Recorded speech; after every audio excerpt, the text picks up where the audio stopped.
Alright, we're going to try this out here. I got a new setup, kind of.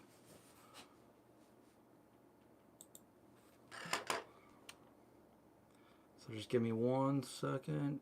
Here we are. Alright, so I'm down in my makeshift studio here. Let's see. On my phone.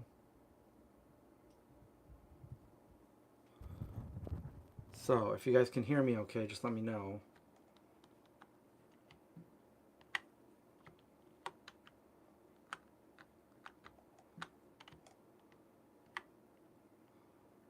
Top chat, let's put that on live chat.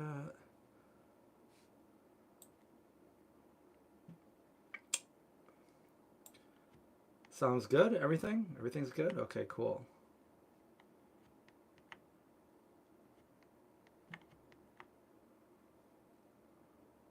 There we are. Okay, I can see. Don't mind how messy it is down here. I'm like living out of this new place right now. Okay, here we go. Doesn't look that good. But we can still do a live stream. You guys can hear me okay? That's all that matters. This isn't the best setup. It's not my good camera. It's not this one right here. Which I totally dropped this when I was moving, and I broke the cord right here that goes to the microphone. So I'm trying to find a new cord for that, which this is not working. I need a piece of tape. Of course, that piece of tape is too hard to get to. Swivel over here real quick.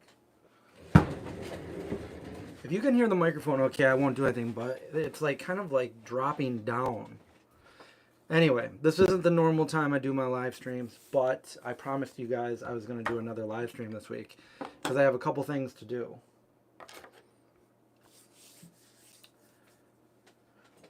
Okay, it doesn't look messy. Well, it kind of is. I mean, I got my... These are all the bins over here. Those are my my like t-shirts that I print out and stuff. So I've got a limited quantity of those, which I talked about last time. If anybody wants any, there's a limited supply because I can't print anymore. I can't print anymore right now because my screen printer is in my storage unit. But like, remember I had this one, the Michael Myers, Mikey Doesn't Care at All. I took this out of there because it's like a mistake one. I got some like ink on it, so I figured I would just wear this. So I pulled that out of the bin. But anyway, I have some things to open today. As you guys can see in the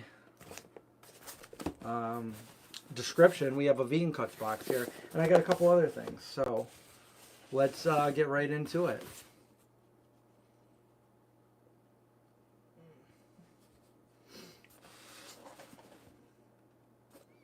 The microphone keeps pointing downward, but you guys can hear me okay? I'm pretty close to it, so... Anyway, haven't done a vegan cuts box in quite a while now, right? Yeah. So I'm behind because I was moving. I was, you know, trying to get the movie done, and I was also moving out of my place.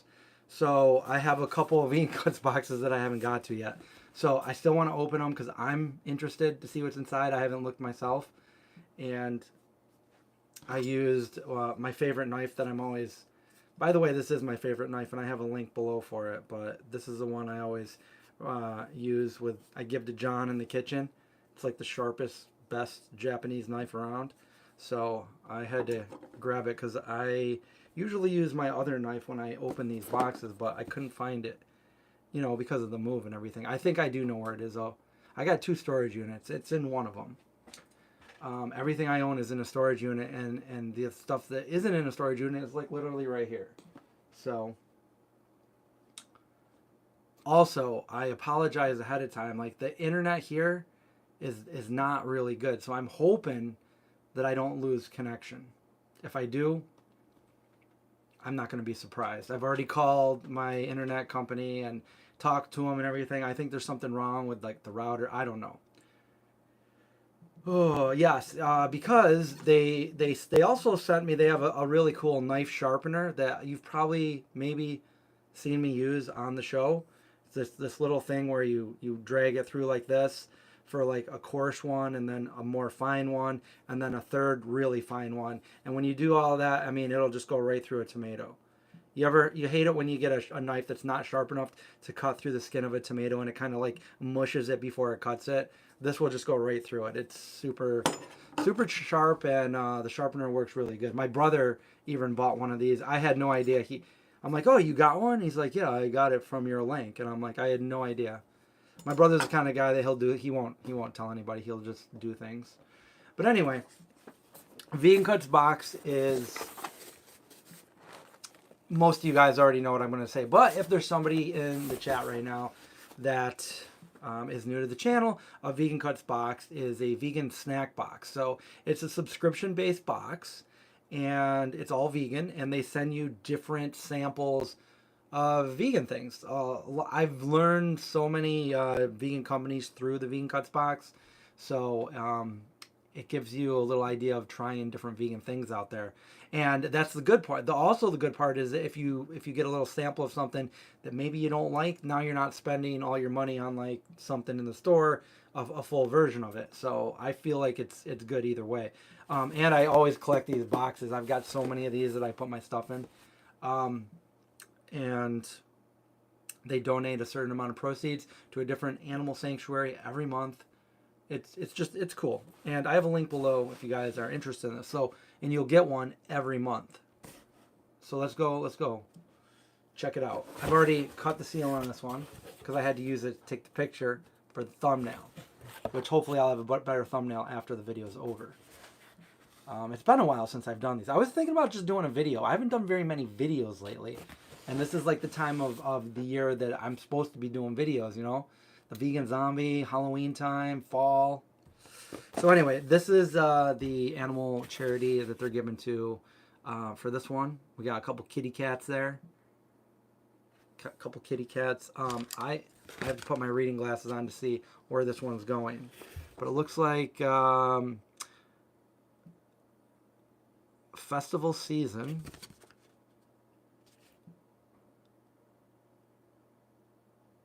North Dakota. So it's going straight to an animal save in North Dakota. As you can see there, if I'm holding it nice and still. Come on, let's get a non-blurry photo. There we go. Anyway, on the back it shows all of the companies that donated to this box. But we're not going to look at them. We're going to go straight into this.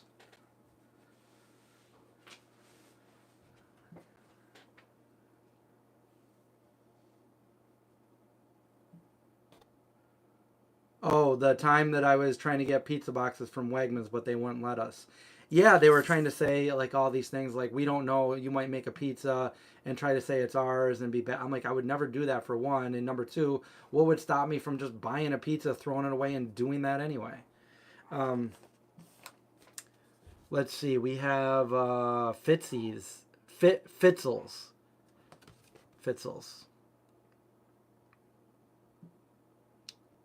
Protein pretzels. Get fancy. 20 grams. This is a coupon. 20% off. They also give you a couple of coupons. 30% off your first order of these. I better hide the thing so it doesn't go off on my phone. But there's like a little QR code right there. Wella. Maybe they're in here. Oh, they are. So you don't just get a coupon. You actually get the Fitzels, which are protein pretzels.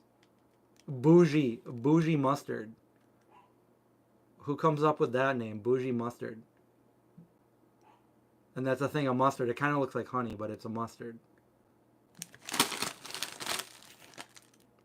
They're super good about not accidentally putting something in here that's not vegan. Because they've done that before with the... They did it, out of all the years they've been around, I only know that they've done it once. And they did it with the beauty box. I think it was like some kind of beauty care that had like probably beeswax or something in it. But They are super good about not doing that, and they've been around for a good decade or so. I remember when they did their kick. I helped them with their, promote their Kickstarter when they first came out. Kibo, I don't know. Veggie Crunch Sea Salt. These look like little bugles, don't they? Do you guys remember bugles? Who's old like me? Always baked.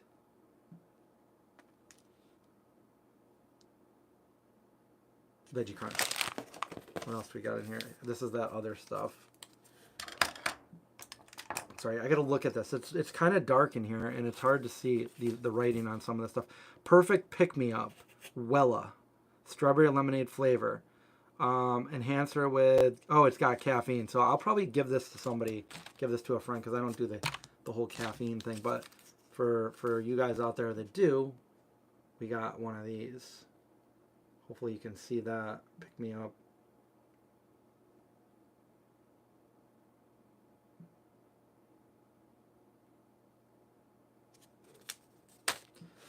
I didn't find a new place. I'm just kind of temporarily staying with family. I'd rather not say where I am. That's like kind of personal. Plant-based jerky. Just because, like what happened at my other places. Plant-based jerky, ginger, teriyaki, kojo. I'm always looking at the vegan jerky. I love vegan jerky, so I can't wait to try this out. Ginger teriyaki. That sounds good.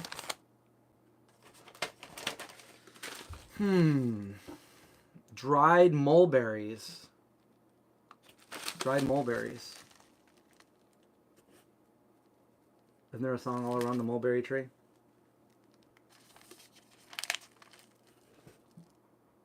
Yeah, I think every kid put the bugles on their fingers, right? I used to put black olives on my fingers too. I do chocolate and caffeine, yes. That's about the only kind. Chocolate. I just don't like the added caffeine. Like, when they make soda and then they add caffeine to it. So I just never did soda. I won't say I never did soda. I've stopped drinking soda probably in around 2000.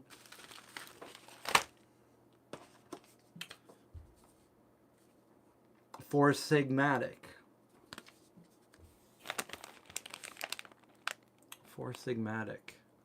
Organic black tea, which comes to tea. I will drink some teas. Instant tea. The teas I usually buy are caffeine free. And I haven't had tea in quite some time, but I like green tea. I like green tea. I don't know if you can even see on the back of that. It's pretty small.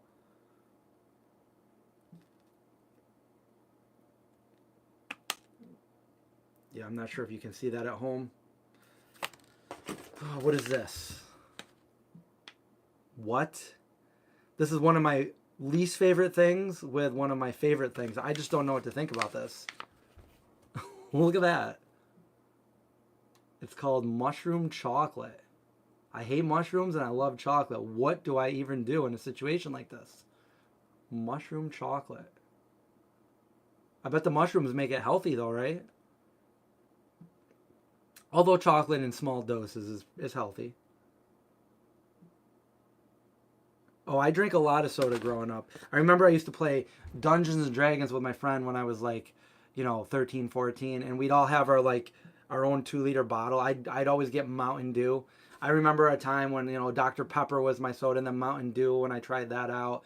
I always chose Pepsi over Coca-Cola and root beer. And, root beer, a lot of root beers are actually caffeine free, except for Barks with the bite, that's caffeine in it. And like Sprite and stuff like that doesn't have caffeine. But I've moved on completely. I haven't had a soda in literally maybe like 25 years. It's been a long time. Shiitake jerky. We got a lot of mushrooms in here and we got a lot of jerky. I actually might try this though. I know. Should I even try that? I mean, I'm not going to try it today, but I just had a smoothie. So I'm pretty full, but – maybe another time I'll try some of these. Smoked chili and garlic. I mean, other than the shiitake, that sounds pretty good. Just wonder. Oh, this is probably pretty good. I think that's interesting, the packaging for this. This is like one of those gummy things, like the fruit by the foot kind of thing, but Fruit Thief. Remember Fun Fruits? How many people can go back to Fruit Bars and Fun Fruits and all that stuff? They had that when I was in elementary school, so we're going back a long time, like 40 years. 500 inches of fruit. 500 inch? Oh, inches. Okay. Can anybody do the math? How many feet is that? 500 divided by 12.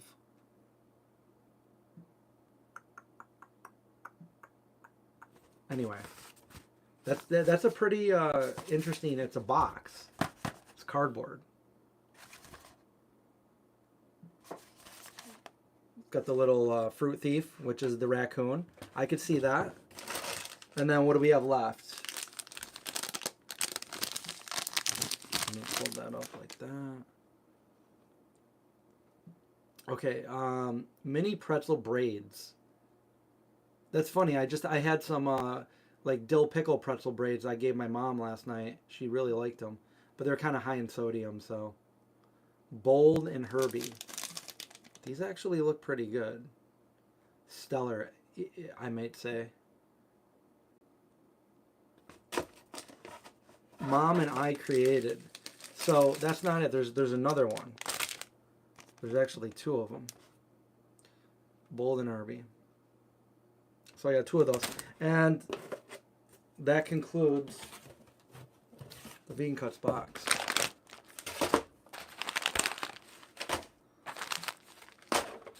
Put all that back inside. Gotta save these boxes for sure. So, who wants this?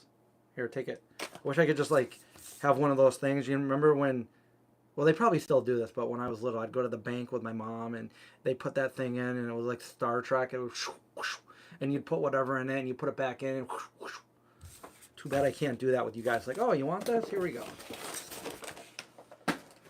Okay, we'll put that over there. What's next? We're doing good, right? Like there's no interruptions in the internet service or the sound. It's all good. Hopefully. Did I bring a drink so I can try? You know what, Linda? I did not. I don't have a drink down here. I probably should have because I get in these. We have another one, guys. I remember 2 of them came in the time that I couldn't even get these done. So, snip that. All right, Vegan Cuts. I won't give you the spiel again. Don't worry. Audio and video are perfect. Great. Okay, so this is the second one. Let's see which one's better. We'll choose. That one's number 1. This one's number 2. You guys tell me which one you think is better when we get through it. So this one right here is going, I don't know if you can see that. It looks like, let's read it from the front because I can't really.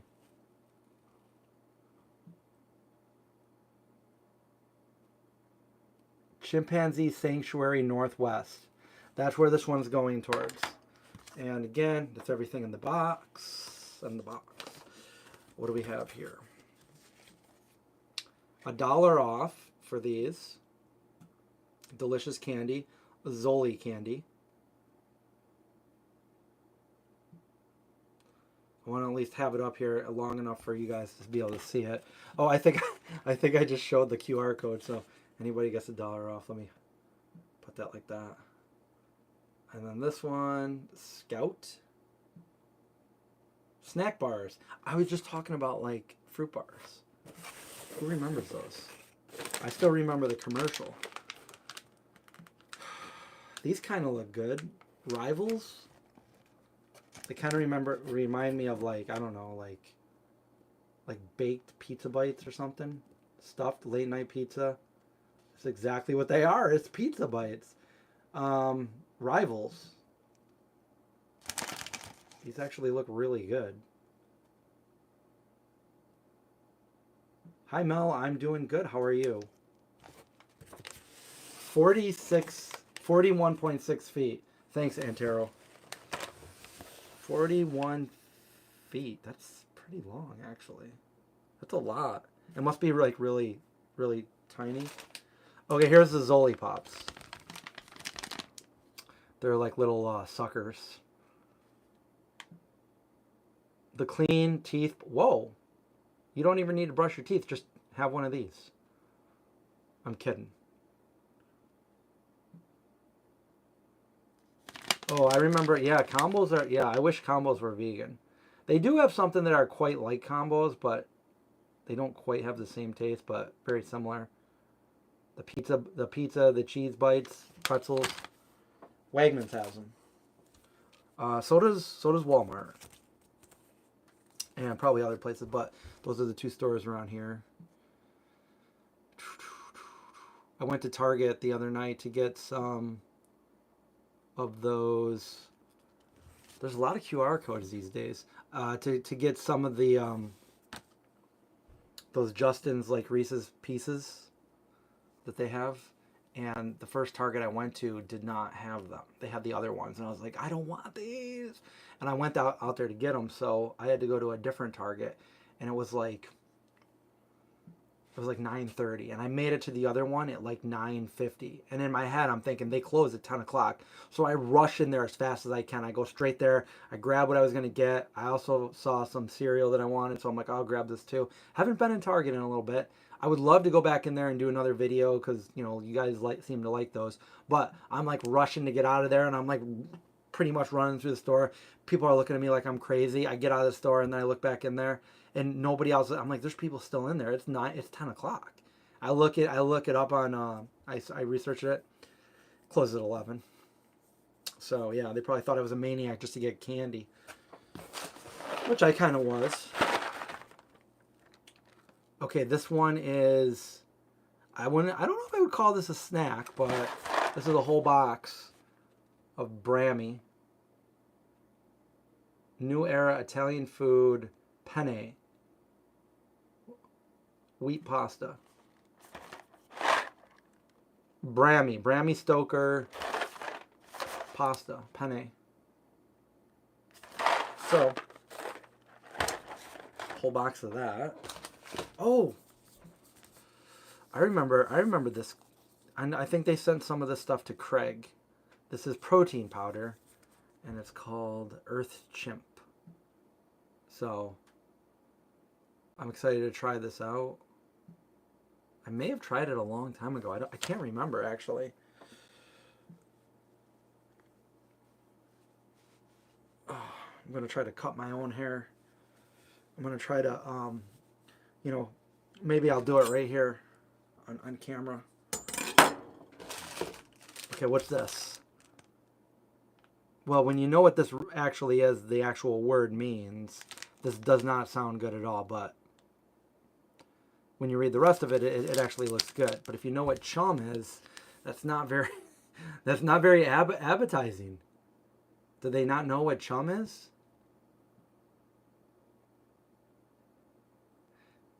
For those of you that don't know what chum is, do you guys know the movie Jaws? You know when Roy Scheider is, you know, he's got the bucket and he's throwing the stuff in for, you know, the shark to come. You know, all those fish guts, and that's chum. So, anyway, chum.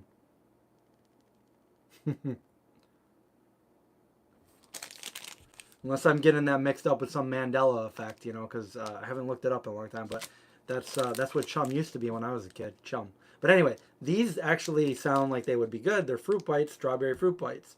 They got a cute little panda. Is that a cute panda, or is that like the good side and the evil side? Like, you know, either way. Don't know about the name of the company, but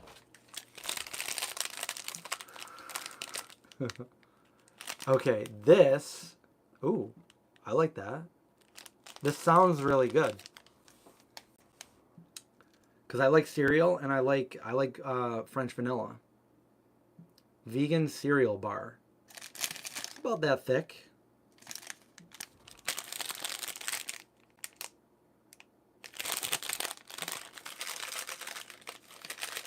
the sound of the crinkle.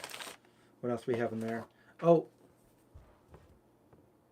I think my brother's kids really like this stuff. This is Ripple. It's like a little individual drink. Ripple Kids.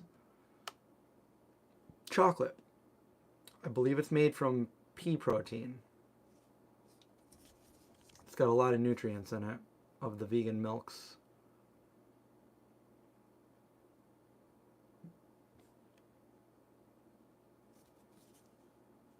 Ripple.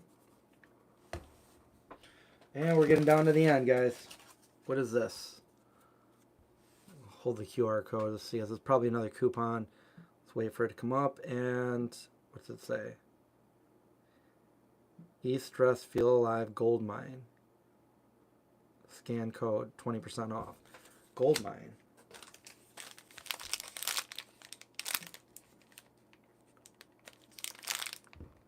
The Chronicle of Narnia. The Chronicles of Narnia. Nairn. Breakfast Biscuits.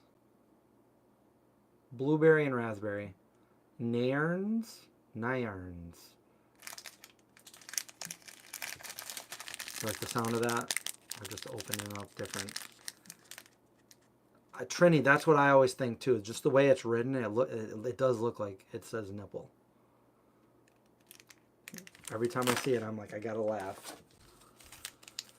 And the last thing we have here is this. So far we're doing good. We haven't lost connection. Cookie dough kid snack bar. I'm going to just say I'm a kid so I can eat this, because otherwise I'm stealing it from the kids. But I'm a kid at heart. So Scout Organic Kid Snack Bar. Certified Veg. And I love cookie dough, so that was snack box number 2. We gotta. So what do you guys think? Which one, if you had to choose number 1 or number 2, for you guys that watch both of these, which would you guys choose? Number 1 or number 2? Link below for snack box, I believe. Kid size, okay. Okay, thanks, Linda.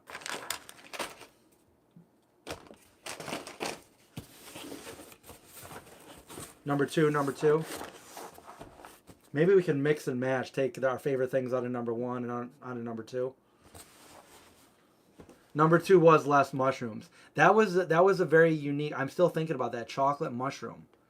Like, not, it doesn't sound good to me, but it's very like unique. Okay, so what else do we have here? I got this a little bit ago. These are the same guys that send me the non-stick pans, which there still is a deal going on right now. If you want those non-stick pans, I'll probably have to go put the link below because I don't think I have the right link there. It'd probably be from the last live stream that I have the link in there. But right now you can get all 3 of the pans for the same price plus a free wok.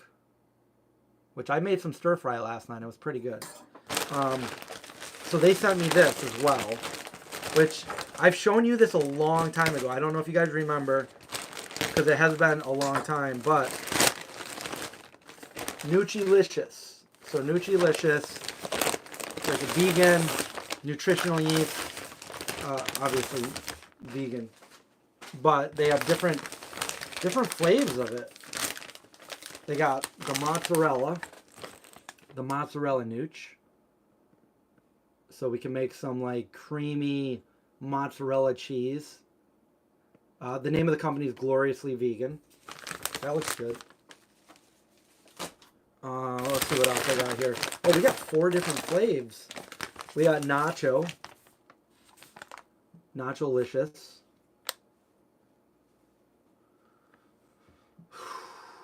I gotta say, just, you know, it looks really good.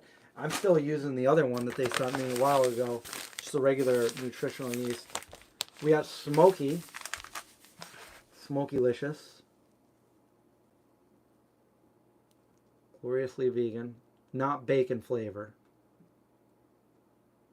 We're gonna have to make some stuff with this. I'm gonna have to. Time to make some videos. I don't know if I'm going to like this one. Can anybody guess what it is? I don't think anybody will be able to guess this one. Maybe somebody will. Limited edition. This one says limited edition. This one is Trucious.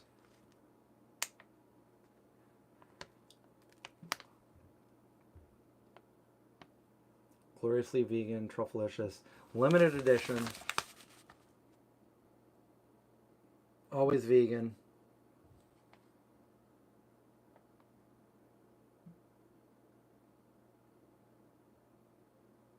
There you go. So, what do you think? 2 vegan cuts box, some Nucci. We got the Fergalicious, Nacho Licious, Smokey Licious, flavored Nutrias. Yes, they are. The first flavored Nutria I've ever heard of. By Gloriously Vegan. And we still have one more box under here, which these guys reached out to me a few months ago, and I did a video of their stuff. I don't want to ruin the box here, so I'm trying. How am I going to open this? Where do we go? Where do we go? Where do we go? Sweet chai. There we go. Oh, is that good enough?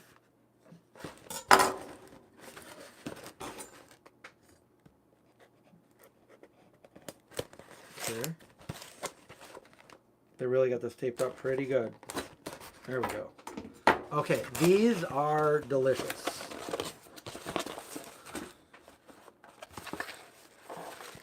Okay, I don't want to show the address. Okay, we got Harkin. Harkin Sweets. These guys made Date Caramel's World. Some really good, organic, delicious. Let's see what we got today anyway. Oh, they give me some new stuff. Cool. These are low sugar or sugar-free completely. They don't taste it. They taste...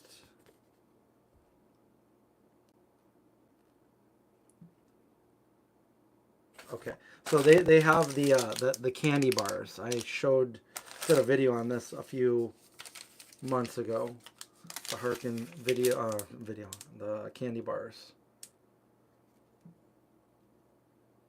They've got like several ones, like kind of like a Snickers and probably like a Three Musketeer. All those, yeah, they're good. But they got some new stuff in here that I haven't seen yet. Let's see, 4 grams of sugar, Smart Sweets. These look like gummy worms. Kick sugar, keep candy. We got some gummies. We even have, oh, I've always loved pudding. We got pudding. Vegan chocolate, sugar-free, instant pud. I just want to make sure because I don't know for sure, but I think all of the, yeah, plant-based. Now, just because it says plant-based does not mean vegan. So I'm just looking. Yeah, this is vegan. Okay, and then the ooh, wow.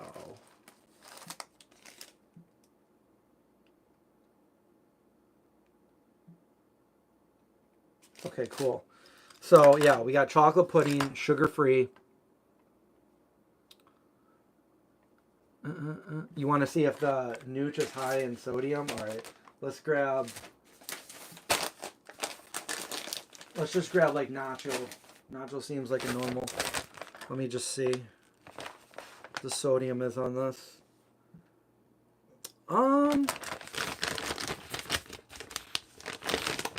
It's not too high. It's 210 milligrams. So depending on how much you're using. Serving size would be 3 tablespoons, 210 for that. Yeah, you would probably, if you were just gonna straight up put this on your food, you wouldn't even probably, maybe a tablespoon. You probably wouldn't even use a full serving. If you were gonna make your own cheesy sauce, depending on how much, 3 tablespoons, maybe maybe quarter of a cup with some water or even some plant milk would probably make a nice cheesy sauce. Or maybe you could blend up some cashews and then add some of this to it. There's a lot of things you could do with it. You could go like the potato, carrot, peppers. You know, boil them up, blend them up, add some of this to it for flavor, and you probably wouldn't even use the whole thing. So, I guess, you know, I guess it's not too bad. Back to the Harkin, we have like some Oreo looking cookies.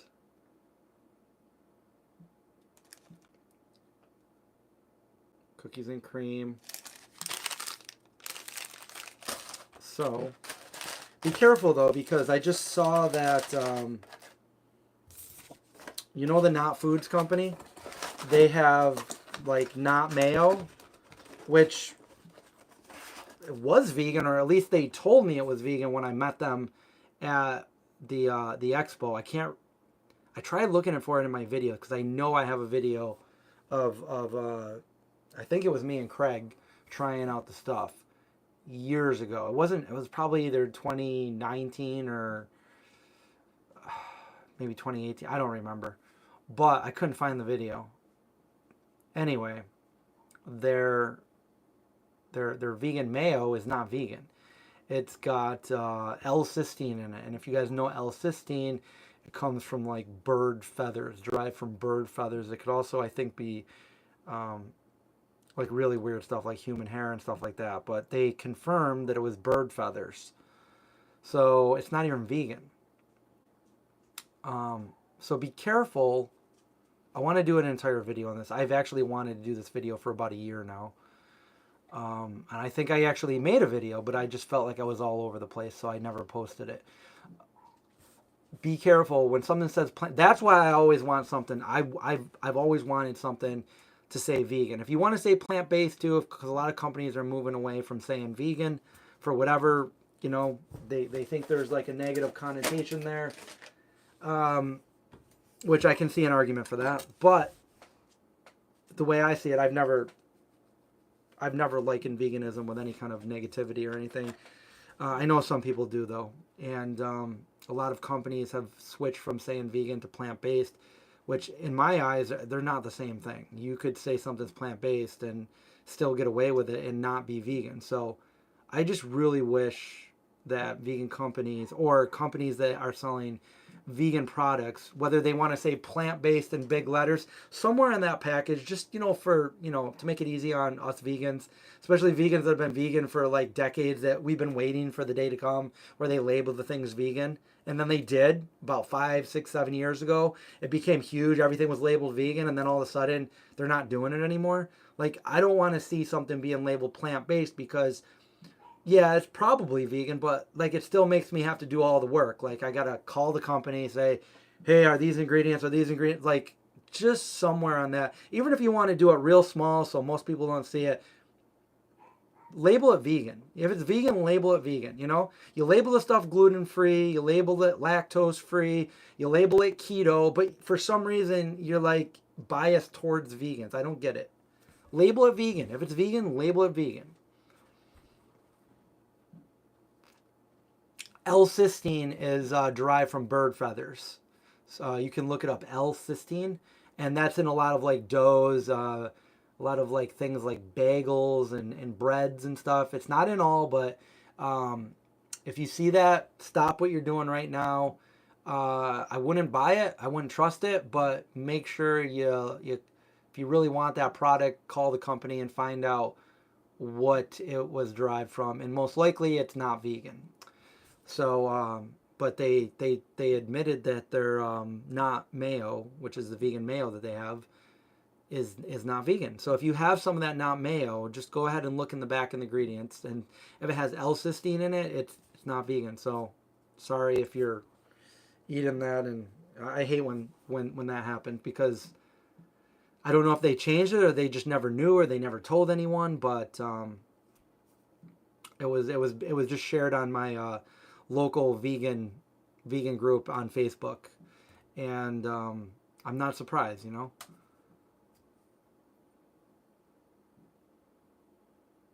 Do you all have a vegan group like that? I do have a Discord. I do have a Discord. Linda, can you post that? There is a Discord. I'm not. I got to say right now, I'm not really too active in it, but I do have one, and people can share the foods that they're eating, whatever. And it's kind of died down right now, but I do want to get things going once my movie's done. Well, my movie is done, but once it's out for people to see, then okay. So there's a Discord if anybody wants to join that. Thank you, Linda. Go to pin message. Thank you there, Linda. So I've opened up everything.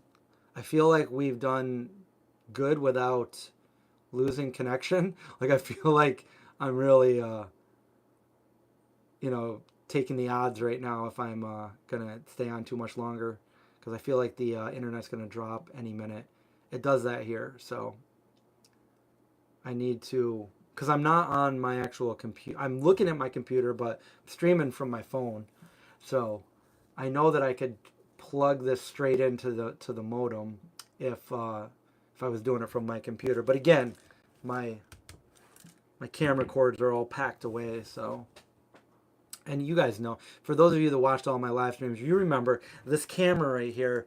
Every once in a while, I would get a bad connection and everything would turn green and you'd lose the video, and I'd be like trying to fix it. And I don't know, like it's a really nice camera, but it's got a bad port.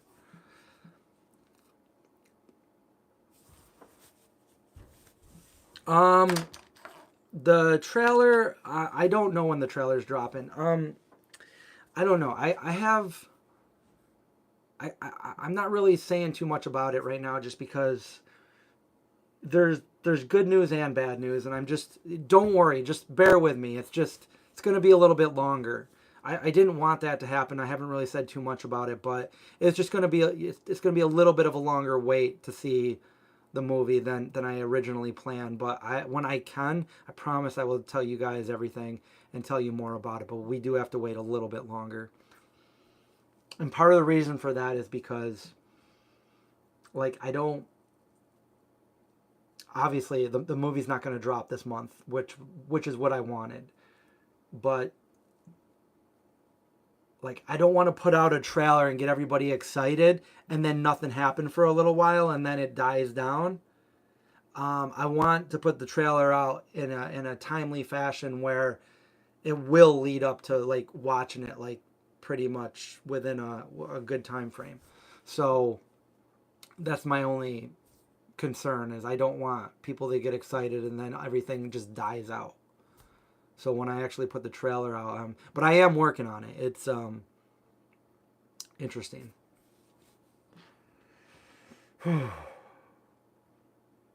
Hey Max, how's it going? Akashic Journeys, that's your paranormal channel. Cool. I've always wanted to do some paranormal things. I guess I could do it on this channel. This channel is all, you know, vegan and horror. But I always want to do some nice horror related things around this time of year. It's just all my stuff is packed up. Everything I'm not like, I'm kind of like living out of like suitcases and totes, you know. What's my favorite kind of dessert? I love chocolate and I love peanut butter, so I'm gonna have to say probably like peanut butter cups. I'm also a huge fan of ice cream, although I'm good. Like, I haven't really had too much ice cream in a long time, actually. Like, I'm good just making a nice, healthy smoothie ice cream kind of thing. Like a smoothie ice cream. So, I do love chocolate. Chocolate's probably like, I probably got to eat less chocolate. I probably should try to eat less chocolate. Yes. Too much dessert lately. And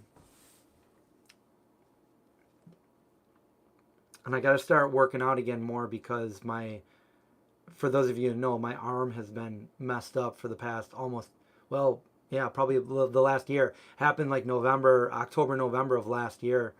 And I'm not really sure. Their diagnosis they gave me was like, what was it called? Like, you know what? I don't even remember what they said. Like stiff arm, or it was either that or I don't remember. But my arm was severely. I couldn't. What I'm doing right now, I couldn't do this. I couldn't do this. I couldn't do this. I had to go to physical therapy for a while, and it still hurts a little bit, but it's like probably 95% better now. I still can't like I wouldn't be able to throw a football or a baseball or anything really overhand like full force. It would hurt too much. But I play fetch with my dog, and I usually throw things underhand. Every once in a while I'll try to do it like, but it still hurts a little bit like that. So I was unable to do any kind of exercise. I couldn't do push-ups. I couldn't do anything. It hurt so bad. And I went to physical therapy, and it got better. So I've been stretching it like that, and hopefully I can get back to where I was. But it's weird because I tried doing some push-ups the other night. So I'm the person that I've been doing push-ups like almost every day for the past 25 years, since about 2000. Every single day I've been doing push-ups. So I think the most push-ups I ever did in a row was like 134. But I could easily do, like I could drop down and do 50 to 100, no problem. And I would do about, 200 to 300 a day, like in increments of about, do 50, take a break, 50, 50. And I would do that every single day. And then I got to the point where I hurt my arm and I couldn't do a single push up. And that really like messed with me, because like here I am, like I'm always, took my health serious and, worked out. So the exercise that I was able to do, I couldn't do dips, I couldn't do pull-ups, I couldn't do any of that anymore. I'm like, that's the main thing that I do. So I have got dumbbells that I would do curls and stuff because I could still do that motion with my arm. But now that I can do push-ups again, I tried one the other day, and where I was somebody that could go down and I could give you like, really perfect, really slow, 20, 25 really, really good ones, or like 50, really quick ones. I couldn't do a single push-up, and then these were so easy for me to do. So the other day I went down to do a push-up. I'm like, I'm gonna do, I did 10 of them, and I felt like my body weighed 500 pounds. It just was like, wow, it went from like being able to do them like nothing to like, holy, this is a whole new motion. It's kind of the same like with skateboarding. Like I used to be an avid skateboarder. Like I started skateboarding like 35 years ago. Skated all the time, all day, every day. I can even still do a lot of the same tricks, but when I go out now to skateboard, it's like readjusting to the board, trying to remember everything. I can still, if I'm on it for like, a good half hour to an hour, I can still pull those off, but it just feels so like alien to me. It's crazy. If you don't do something for a long time, something that you're so accustomed to doing. Like I can still skateboard. It's just like, wow, it just feels so different.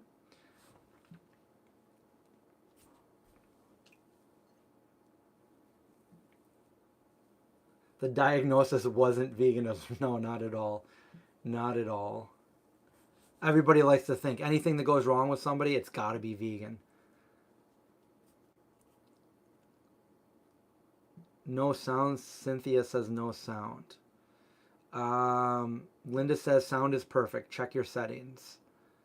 We do have sound. I wonder if it's only coming in one side though. If you're on earphones, maybe try your other one. I don't know. I've had that before where there was no sound, but it was going on the other side. I don't know what your setup is like or anything, but that could be it. I don't know.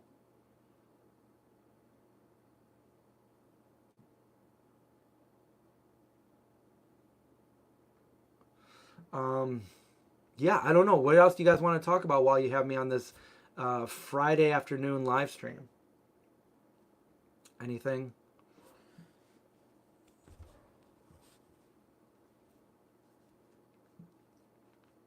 I told my mom today, I'm like, I got to do some videos in your kitchen. You're on earphones, all good. Nice to hear, Trini. am I really getting a haircut? I'm not getting one. I'm giving myself one. My hair is really, really, really long. It's probably tied with the longest it's ever been. Any pumpkin carving this year? I don't know. We did talk about it in the last live stream, so possibly this coming Monday, Craig, John, and me might do something like that. I'm not sure yet. And yeah, I looked at some videos on how to cut your own hair. So I might do that.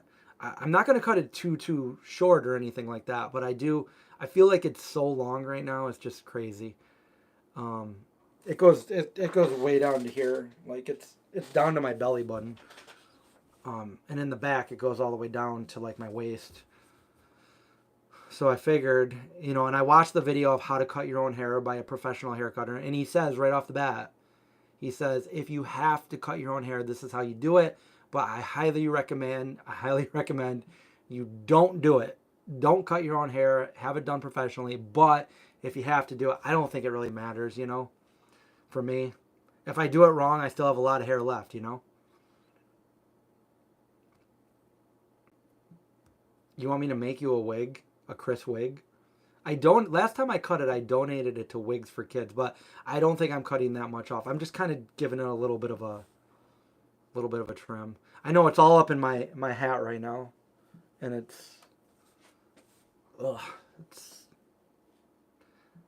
not brushed or anything. It's just like a nest right now, so it is very long.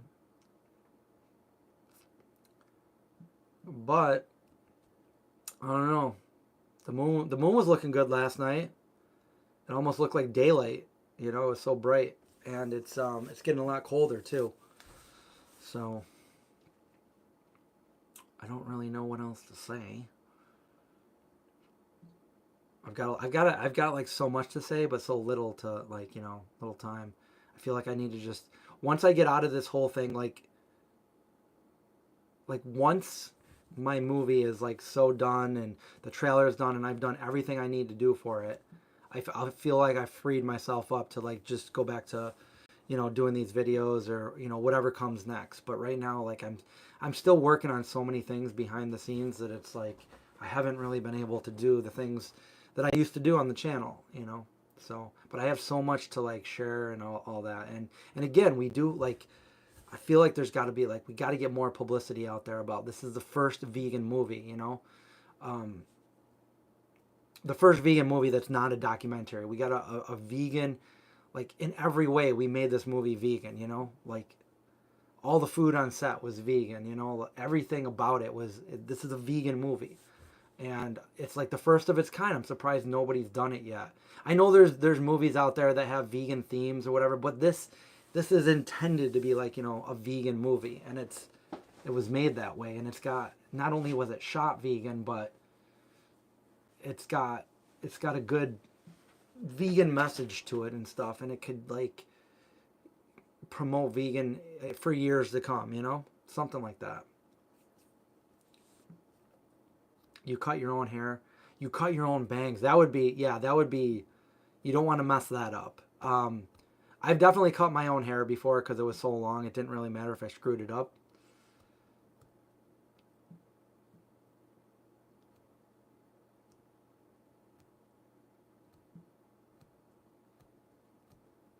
Well, Betty, I gave it to Wigs for Kids, which there's a lot of kids that need wigs because of cancer.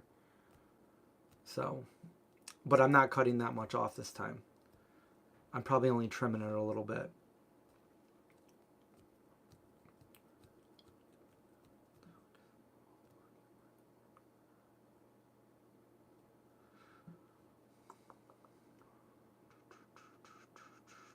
Axel, no, unfortunately, the movie's not going to be ready for Halloween. It's not going to be ready for people. It's done, but it's not ready for people to see yet. We need to do the right things to get it out. We don't want it like, dead in the water where nobody ever sees it. So I got to do the right things to get it out there.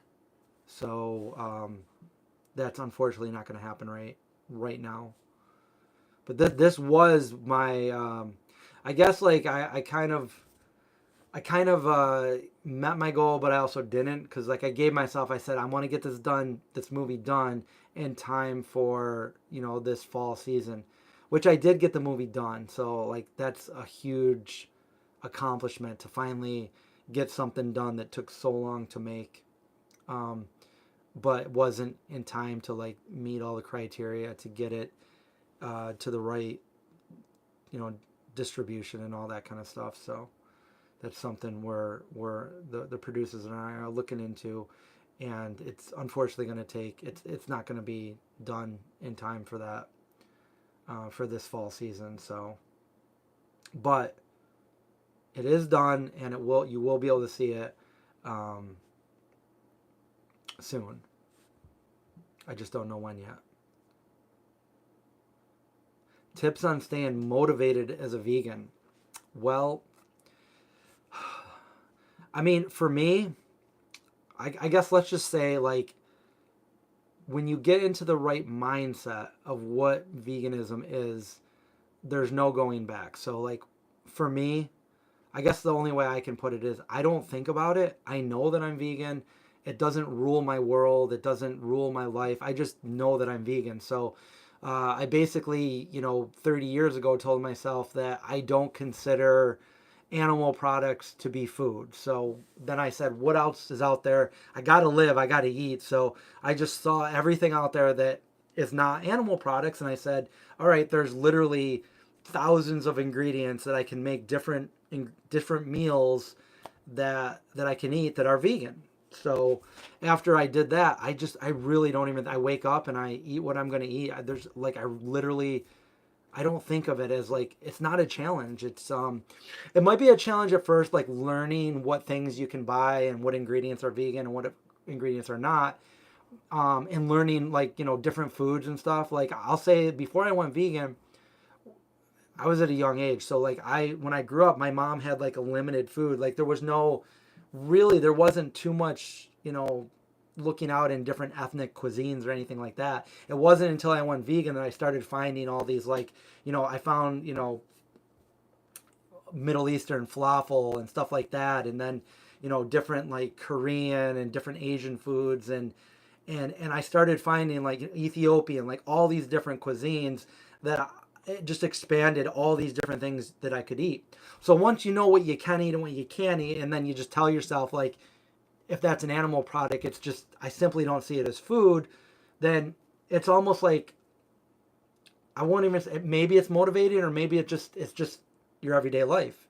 You just see, like, what if you were told today that any animal product would literally be poison, and if you ate it, you would get very ill and die within the next week or two? Nobody would eat it. So once you know that it's like basically poison, you just say that in your head, then you look at all the other things that you can eat. And that's the way I do things. Even if I'm in a situation where, and this has come up many times in my life, where like I'm in a work function back in the day or whatever, and they buy lunch for everybody and nothing's vegan. Well, it sucks. But I just tell myself like, it's not the end of the world. I'm not in a survival situation where I'm going to die because I'm so hungry. I'll eat later when I get home or whatever. Or I'll make sure that if I know there's going to be a function like that, I'll bring something with me, whether it's just like a protein bar or like a whole meal. But don't be afraid to like, if anybody thinks you're weird or something, being like, oh, I'm not going to eat any of that, I'm going to go grab something else. They're like, what? We got all this food. It's like, well, don't ever be ashamed or afraid to like speak up. Because I was like that for the longest time. I was so shy. I was so afraid to speak up and like, oh no, it's okay, but I'm not anymore. And there's no reason people should be. Like, just, you are you unapologetically, and you're doing the right thing. So just know that a lot of other people are on the same route. And doesn't matter what anybody says, doesn't matter if there's, the carnivore diet people out there or any like health food people out there, like putting veganism down, like it is the right thing to do. There's really no argument against it. You can go in mental gymnastics as much as you want to do to try to like bring down veganism. It is absolutely the right thing to do. So, hopefully some of that would motivate you. And there's so many other people out there doing it. There's so many things I want to say that, because I've been keeping up with all this stuff, I just haven't made any videos. Like, people are saying, oh, there's so many people not vegan anymore. Yeah, no crap. It's like, veganism has finally plateaued to become mainstream. All these years that I was vegan, it was definitely like a fringe minority. It was not mainstream. And now that it's finally mainstream, you've got millions of people seeing veganism now. And a lot of people went vegan. A lot of people did it for the wrong reasons, which means they weren't really vegan. You know, they did it for a trendy thing. Maybe they did it because they were able to, get a lot of views on Instagram, or, whatever the reason they did it. They didn't do it for the right reasons. And when you have millions of people seeing veganism now, and you see more people are going to try it and then not be vegan anymore. So yeah, obviously you're going to find more people that aren't vegan anymore, but there's still more and more people becoming vegan and staying vegan, as well as there's a lot of people not, if that makes sense to you. It's only getting bigger and bigger and bigger and bigger, because more people seeing that it is the right thing to do. And honestly, it's the best decision I have ever made. I'll keep saying that until I die. It's the best decision I ever made. And I didn't even know it at the time. When I made the decision, it was like a leap of faith, because back then there wasn't any real information that I could look up. I went vegan before Google was a thing, okay? So when I went veganism, people told me that I was going to get really sick, because everybody turns into like a health expert when you start talking about veganism. But the thing is they don't actually know. So I got to admit, I believed them. I thought I was going to get sick. People are going to like, oh, that can really hurt you. It can hurt you neurologically. It can mess up your brain. It can do all this stuff. And I'm thinking like, well, maybe if I'm just eating like French fries every day for the next 30 years, maybe. But then again, isn't the potato diet like viable? So I don't know. Maybe if I was eating, I don't know, Doritos and soda, I don't know. Yeah, I probably wouldn't be healthy.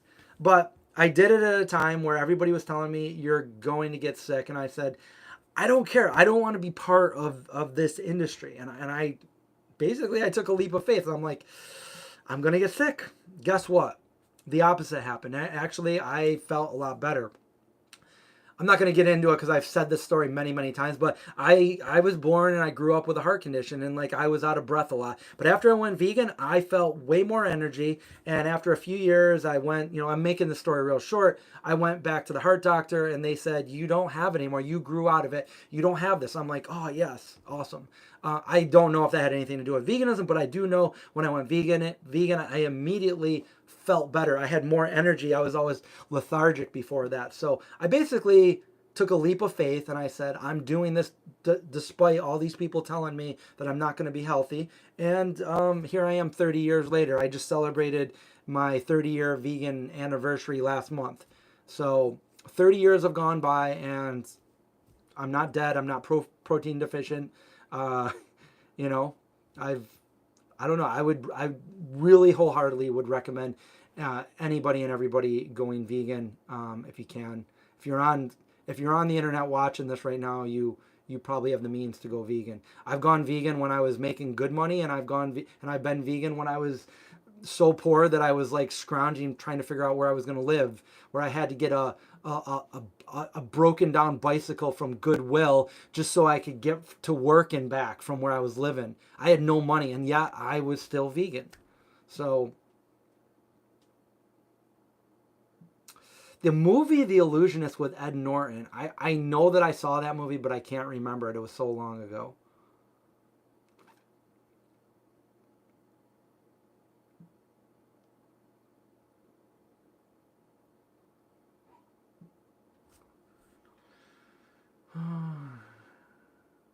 It's all the people that decide to not be vegan anymore, and then they get a lot of views for talking about it, whether they get criticism or not. They do it because they get tons of views, and then they come up with some nonsense that they weren't feeling good, but they weren't eating right. Like, I know you could come up with that, oh, we weren't eating right. Like, you still got to take responsibility for the way you eat, whether you're vegan or not. Like, you got to make sure you're getting one of the biggest things, make sure you're getting your vitamin D, your vitamin B12. Make sure you're eating the right foods to not make yourself sick whether you're vegan or not, So it's totally, it's easy because, like, for the first 18 years or so, I never really looked at the foods I was eating. I just ate. If it was vegan and it tasted good, I ate it. I didn't care about vitamins. I didn't do any of that stuff.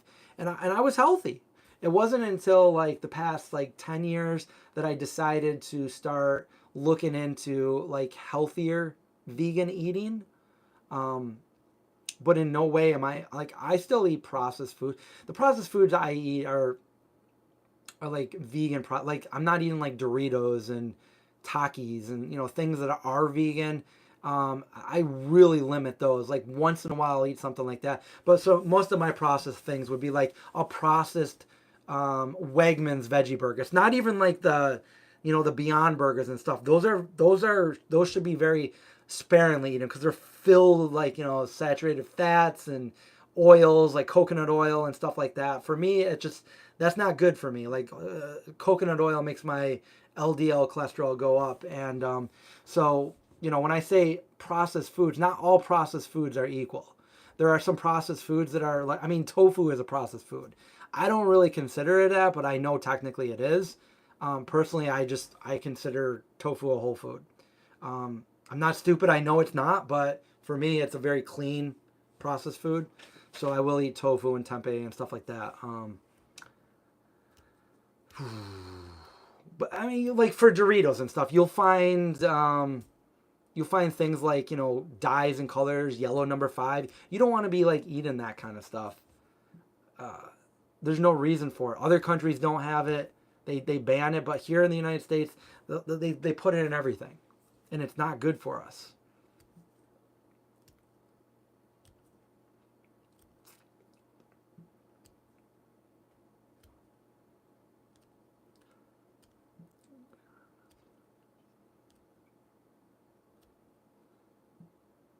There you go. Congrats, Janet. Janet's been vegan for 25 years, and at 71 does not have health issues. So yeah, that's great because like the older you get, you want to stay healthy because I feel if you don't get a grasp on it, you can go downhill pretty fast. And it goes to show, like if I were an occasional drug user and I drank alcohol and I smoked cigarettes and I ate like really bad foods and I wasn't vegan, I would probably be I would probably be overweight. I would probably look different than I look now. I might not even be here. I might be dead. Like I think my grandfather died, and he was only a few years older than I am right now. So you never know. You never know. It's but the best thing you can do is you only get one body. So like treat it well, and I treat mine well by number one, by not harming other animals and infringing on their bodies, and I don't eat them. And it's like it's almost like a karma thing. Like you eat too many animals throughout your life, and then they slowly kill you. They I mean, heart disease, diabetes, all these things can be attributed to animal consumption.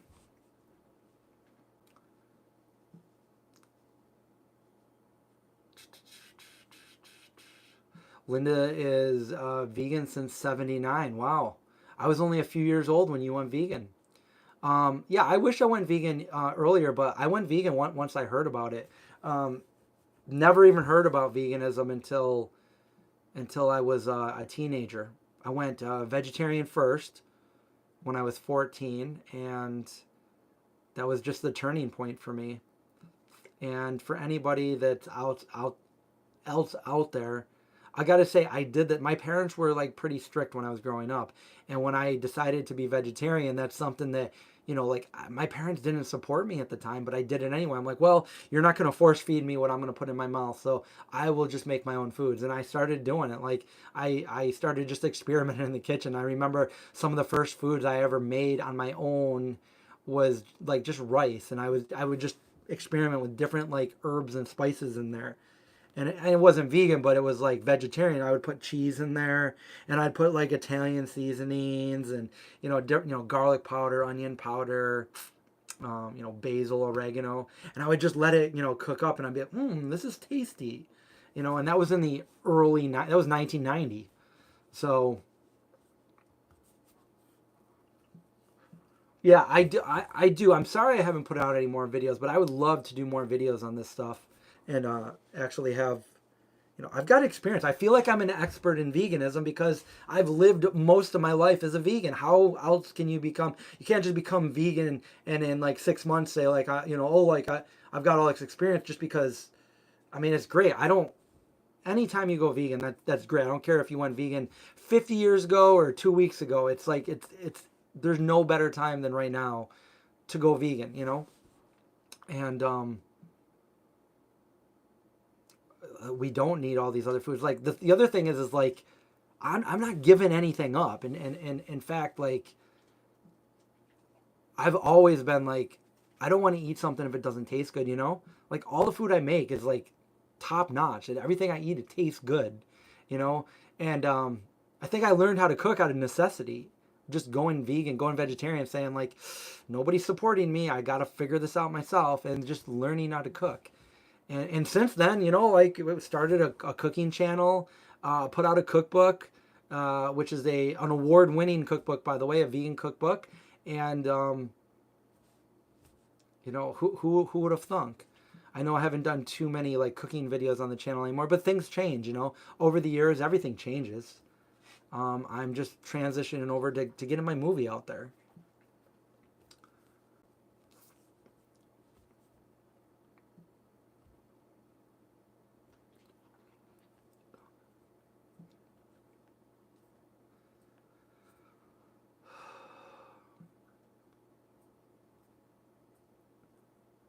And Tara, exactly. I say eat what you want to eat.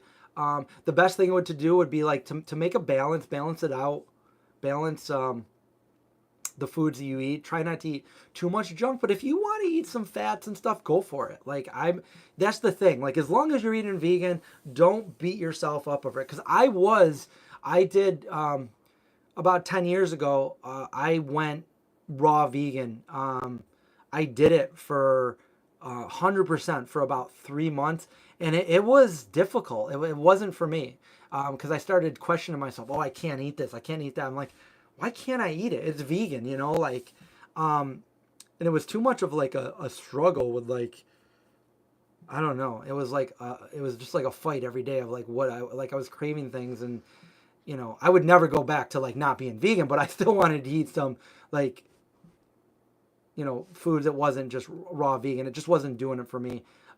It did make me really healthy, but I found like it didn't really matter health wise for me whether foods were raw vegan or cooked vegan.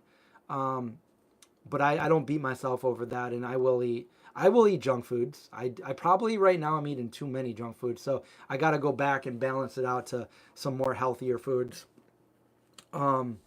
Which is it's determination, and it's willpower what it is. But I don't think it's hard to be vegan. I do think it's hard to be a raw vegan and certain things, unless you're okay with it and it satisfies you. But being vegan, there's just so many things you can eat. I don't think it's hard to be a vegan. I think that there's a lot of foods out there. You can literally eat so many different things. A lot of non-vegans will even tell you, they'll be like, I'm not a vegan, but if you put a vegan meal in front of me, like I will eat it and I'll be satisfied. Like if you had some like a nice plate of nice Ethiopian food, it's not gonna matter if you're vegan or not. Vegan Ethiopian food, you're gonna eat that up. It's gonna satisfy you. It's gonna be delicious, and you're gonna be full. And you could say that with a lot of different other vegan foods as well. So I think there's enough. And in today's day and age, also there's so many vegan versions of things. Vegan cheeses, like vegan cheese used to be awful, and now it's really good. You want something cheesy, there's vegan cheeses out there that are super good. There's vegan burgers. They literally have everything. So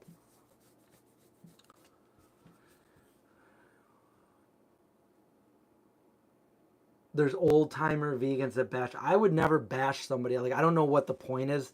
I would feel that old school vegans would not do that, because once you get through the things that annoy me are people that it's usually like a newer vegan that just starts going extreme on everybody. And I don't feel like I understand it.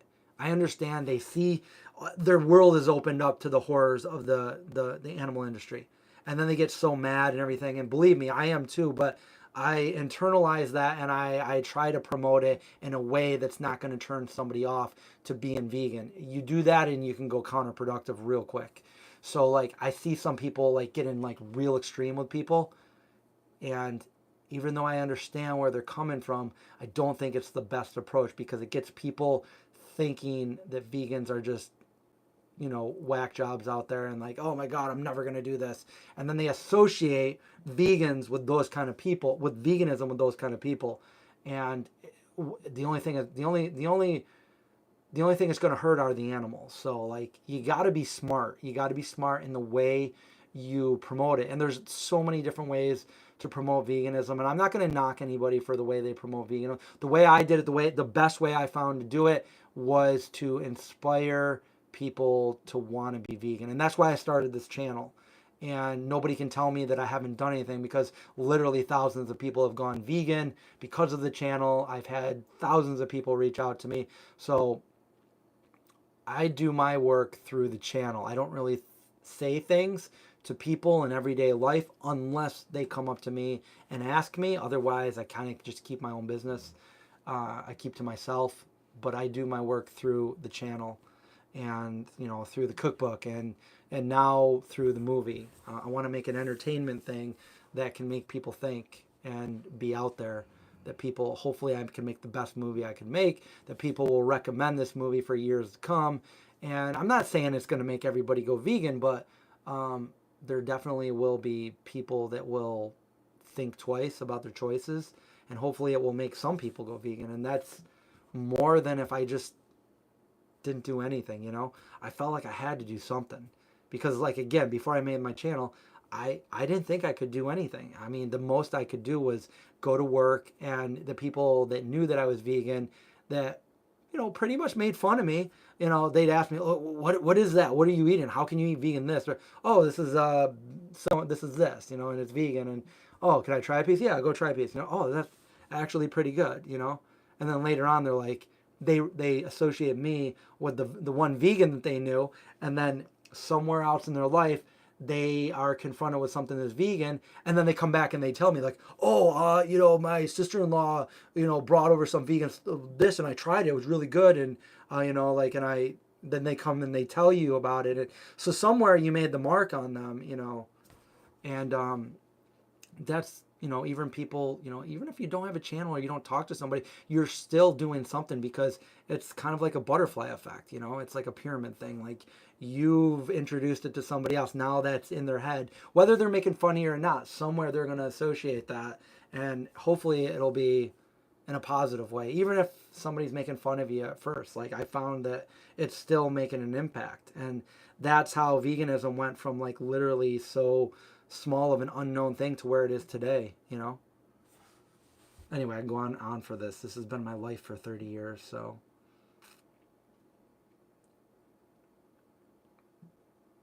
You went to a coworker's house and they had vegan cookies. Awesome. That's the other thing. There's a lot of things today that are vegan that are just, they happen to be vegan and nobody ever knew they were vegan. When somebody comes up to you like, oh, I'm not vegan, I will never eat vegan. It's like half the stuff you eat here are just, it's already vegan and you don't even know it.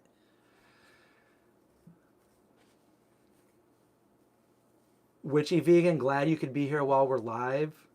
This was just kind of like a last minute thing. Open up some snack boxes and now doing some Q&A about veganism. It's been a while.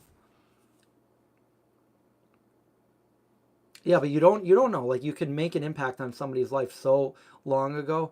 I mean, I still have people that I haven't talked to in like 15 or more years. When I used to work at Target way back in the early 2000s. I was an executive there of like security, and people knew I was vegan, and people would make fun of it, but I would just be witty right back to them. And to this day, they follow me on Facebook, and like whenever they talk about anything vegan, they'll like say something to me, and it's like, wow, I made that impact back in like 2005, and here we are, wow. I guess that was more than 15 years ago. That was almost 20 years ago. Time flies, you know.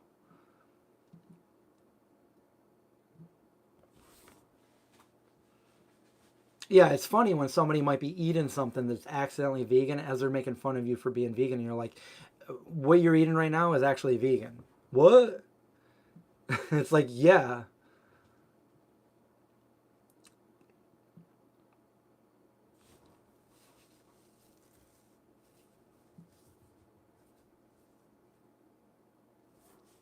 I have so many like funny stories about stuff like that, you know, people that don't want anything to do with vegans, and then you bring like your vegan dish to the party, and they all just devour, and they're like, oh my god, that was so good. What was it? Oh, that was the vegan mac and cheese. Like, what? Give me the recipe. It's in my cookbook.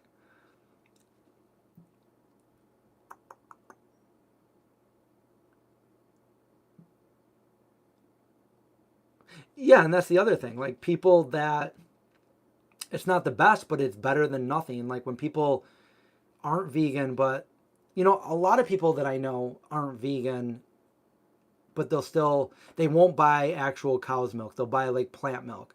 They'll be like, "Oh, I'm not vegan, but like I never drink cow's milk." They drink vegan milk. So it's like, okay, that's a little bit of a win. Or like you said, somebody's not vegan, but they prefer like Beyond Burgers or something like that, you know? It's like, hey, that's one meal that they're not eating an animal. And it might not seem like anything, but when you have literally millions of people out there doing that, you know, it's making an impact. It's making a difference. Um, I just fear like I'm starting to see certain you know, companies and stuff that had vegan options like getting rid of some of the vegan options, and I don't like seeing that. And you know, it's never a good thing. You see these vegan businesses, restaurants going out of business too. I don't think it has anything about being vegan or not being vegan. I think it's just we're in a time where like at least for me, like I can't afford to go out and eat right now. It doesn't matter if it's a, you know, I don't think it matters really to people if it's a vegan restaurant or a non-vegan restaurant. Most people are like, it's cheaper just to go buy the stuff and make it at home. Um, and there's really not too many. I'm very picky, you know, and there's not really. There's only like there's very few all vegan places to choose from where I live. Now, if you live in LA, you got vegan places all day.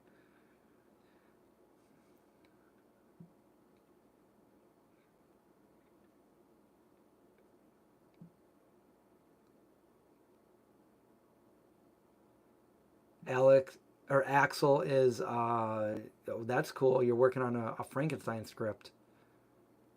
That's cool. I used to watch Monster Movie Matinee here. I think it was a Syracuse thing, but in the Sunday, and I remember. I think it was like it was a vivid memory of like it was. I think Thanksgiving Day. My mom was getting food ready, not vegan stuff.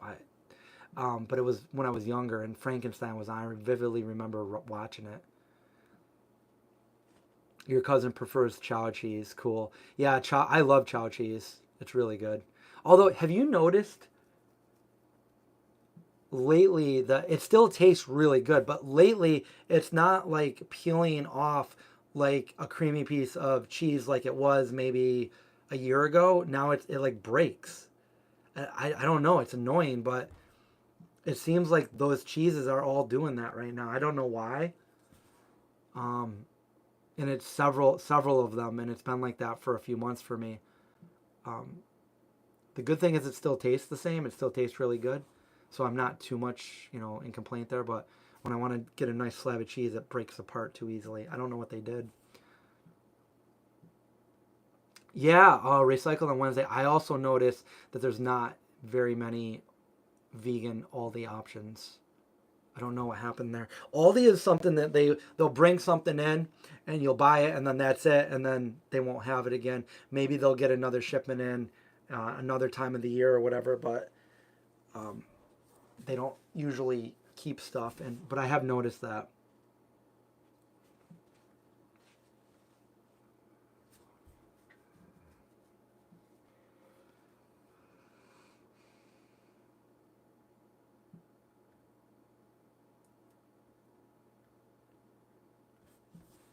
Organic silver. Yeah.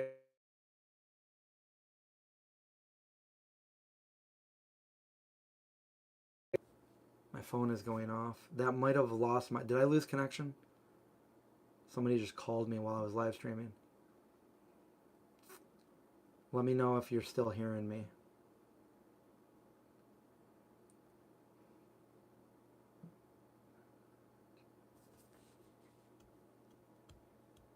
You also had the... You can still hear me, okay. Yeah, like, it is important. Like, when you become vegan, it is important, like, when you do it for the... When you do it for the right reason, and when I say that, I mean veganism. Look, some people argue about this stuff, but veganism does have a clear definition. Now, I'm not criticizing people that want to eat plant-based. That's great, but veganism is an ethical standpoint. So it doesn't matter if you're eating healthy or not, you're doing it to avoid harming the animals. Once you have that mindset, there's so, like, we have to eat to survive. So when you choose that, I don't know, if you do it the way I did it, when you say, look, animal products do not equal food. Like, I literally, like, I always make this connection. I say, look, this is my camera. I can't eat it. It's not food. That's literally the way I see animal products. I know people do consume it, but to me, it's literally not food. So I will not eat it. So then, like, what else is left? There's fruits and vegetables and legumes and mushrooms. Disgusting, but mushrooms. There's so many things, thousands of different things that you can combine together to make infinite amount of different meals. You don't need animal products. In fact, I say that, I feel like a chef is more skilled when they can do all these things with plants rather than just taking the same, few different animal meats and making different things there. Like, make these plants taste delicious. It's doable. People do it. There's so many recipes out there. You can find so many different recipes from, like, comfort food, not good for you, but still tasty, to, like, healthy, raw, vegan, everything. You can find different recipes for. There's just a plethora of different things on the internet to I've got a whole cooking catalog on my channel, and I've got a cookbook, and there's thousands of other people that do the same thing. So once you take that ethical standpoint and you say animals are not for consumption, it's a lot easier. It's so much easier. And it's a good feeling knowing that, look, you don't have to be healthy to be a vegan, but it's always optimal to want to be healthy as well.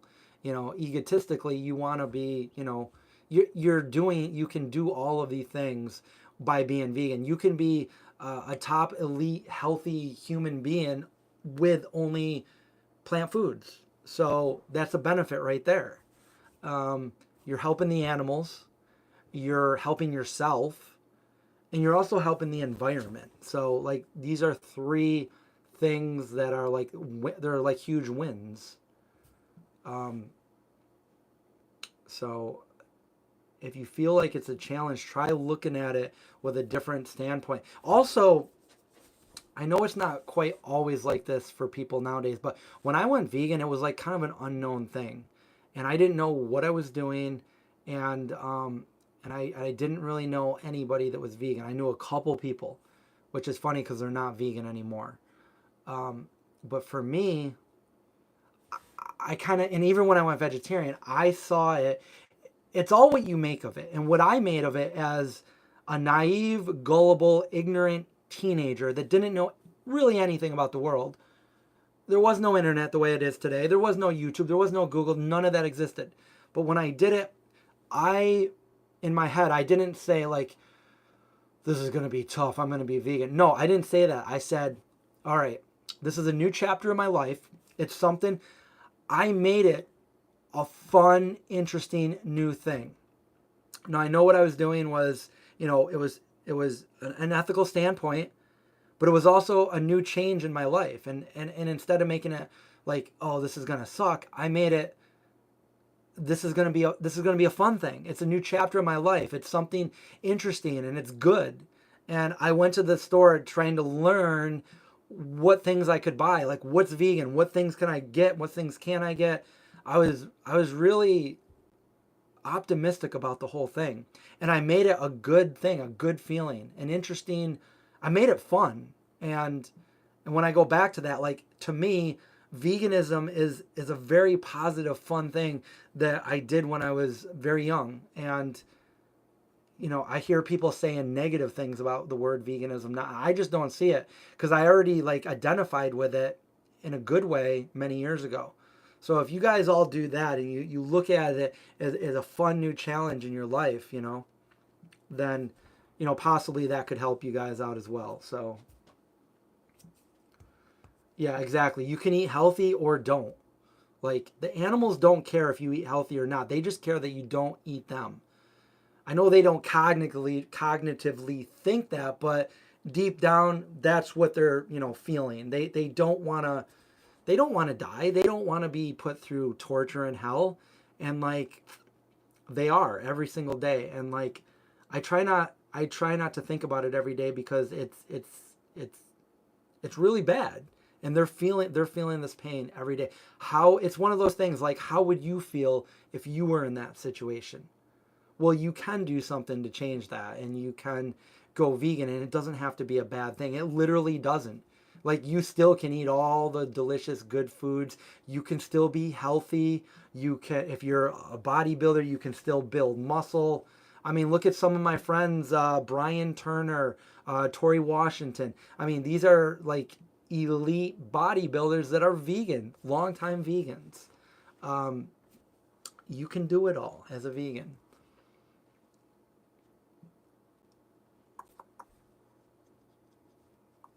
And that's the other thing. You can meet other vegans that are sharing other recipes and stuff, and like, how do you make that, and how do you make this, and share recipes and try it out. And there's so many vegan cookbooks, and you know, great vegan chefs out there that have so many different like to go to foods.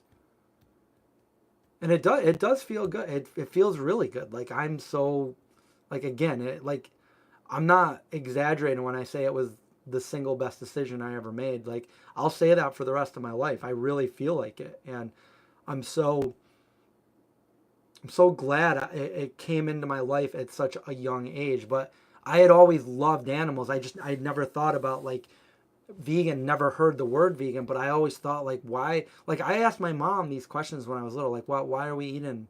Why are we eating this animal? You know, like, and I never really liked meat. So I'm not really missing anything. Like, I remember it was disgusting for me to eat meat. Like, I remember biting into not so good things in chicken wings. And when I was eating steak, more often than not, that I was like spitting it out into a napkin and hiding it and throwing it away. I don't do that with vegan food, you know? You don't need to do that with vegan food. I remember when McDonald's came out with chicken nuggets, there'd be like rubbery parts in there and not so good parts and blackened parts. You know, you don't find that in vegan chicken nuggets. You can make all the vegan foods and literally not. I haven't had any of these problems with the vegan foods I ate that I had the 14 years of my life that I ate, you know, the standard American diet, you know, before I was a vegetarian.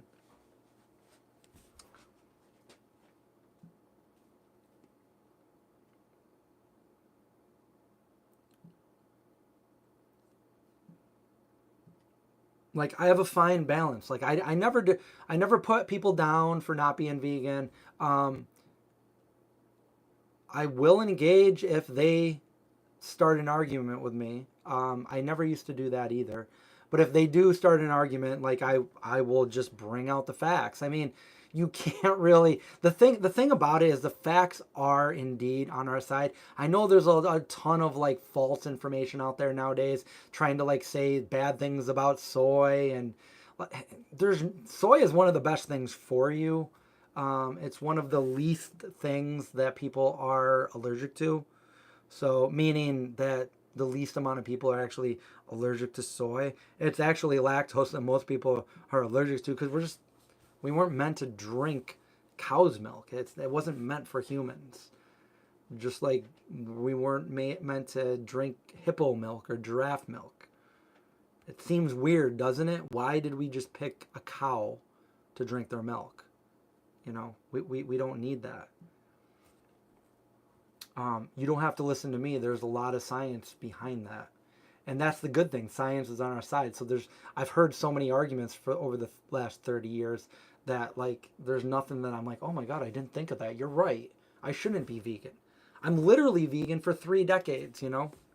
I'm living proof that I'm not going to, you know, fall dead for, people say you can't be vegan.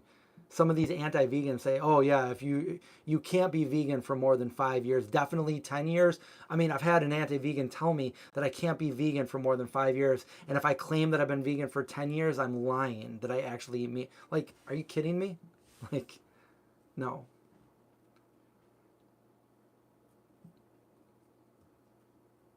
Exactly. And Tiro, I agree. Yeah, that if you're vegan, you must be part of a political party. No, I don't think vegan has to do with anything political. Anybody has the ability to be compassionate enough to not. You don't have to be political at all. In fact, I was never even political when I went vegan. I knew nothing about politics when I went vegan. I was 18. I was ready to venture out in the world and, you know, be on my own. And I did. I moved to Florida. That was when I was like, that was when I was really poor. That was when I had to walk to work until I got a $10 bike from Goodwill that didn't even, the brakes, I had to hold it on as I rode it to work every day. Guess what? I stayed vegan. I stayed vegan the entire time. I was so poor. I had only been vegan for a year at that point too. So only as a year vegan, I was so committed to, like, once I did it, I knew I was never going back. I said, I'm committed to this. I could never go back to being a non-vegan. Like when you make that decision, how can you go back? It's like you're basically telling yourself that it's not food. How would you go back to eating that? Why would you go back to eating that when there's so many other things you can eat? Like, if I'm going to make a choice, like, I'm hungry right now, I'm going to eat something.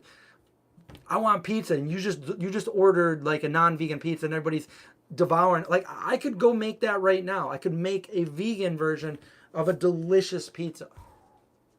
And I can be so satisfied and delicious, and there you go. Like, there's so many different ways to make it too.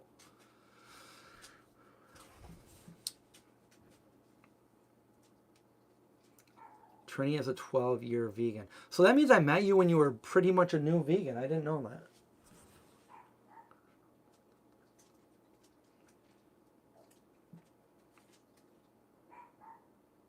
Who crushed up? Well, they found that they could make, it's not just crushed up bones. They go through a whole process and they make gelatin.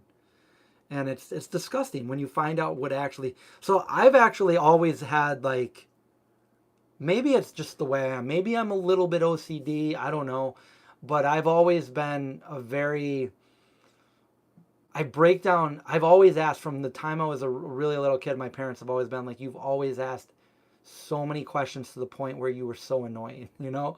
Like, I just, like, wanted to know, like, well, why is this like this? And they tell me, I'll be like, but why? You know, like, I'd always wanted to know how things worked, how things were. I'd always ask why. And I'm a very visual person. I see everything in my mind. And when I see something, like, I know, like, oh, this came from this, which came from that, which came from this, you know? And that's part of the reason why, like, you know, when you eat something with gelatin in it, like, say you eat gummy worms, they look fine, they look good, they taste good. But when you know what it came from, it might look beautiful right now, but when you know where it came from, that's the thing. And that's why a lot of people just out of sight, out of mind. They don't care, they don't think about it. When they see, you know, a nice steak on their plate or like a chicken leg, they don't think where it came from because it's on their plate, and to them it looks good because they've been conditioned to, oh, that's dinner. Smells good, looks good, tastes good. But for people like me, I think about where everything came from. And if it's got gelatin in it, like, even if it looks like a delicious gummy worm or whatever it is, or even Planters peanuts, it's like, No, this is disgusting. Go watch where it came from. Go watch everything, the process that it went through. Because if you did, you wouldn't go to that process and be like, "Ooh, that's delicious," and take a piece of a gizzard or a tendon, and it's everything has a way to get from point A to point B, and I guess that's the thing. For me, I'm like, I just look at everything, like I break it down empirically, and I'm like, how did this come to be? How did this get to where it is? And maybe that's why I'm a germ freak too. I'm trying to be not as bad about that kind of stuff, but I've always been a germ freak. Like if somebody's like perfect example. Like I remember a long time ago, I was with all my, I think John was there, I was with all my friends, and I went upstairs to my friend's house and I poured a nice drink of this fruit juice or whatever. I came downstairs, I got in the lazy Susan chair, I propped myself all back to get all comfortable, and I was so thirsty, couldn't wait to drink it. And somebody was like, "Oh, can I try a little bit of this?" And they just took a little sip and like, not bad. And I go, "Oh no, yeah, I'll go get another one. You can have that." Like, no, it's cool. I don't want it. It's yours. And I'm like, I wouldn't drink it because somebody else drank out of it. But that's how I am. That's how I am. I'm a germ freak like that. If you're drinking out of my drink, I don't want to share that with people.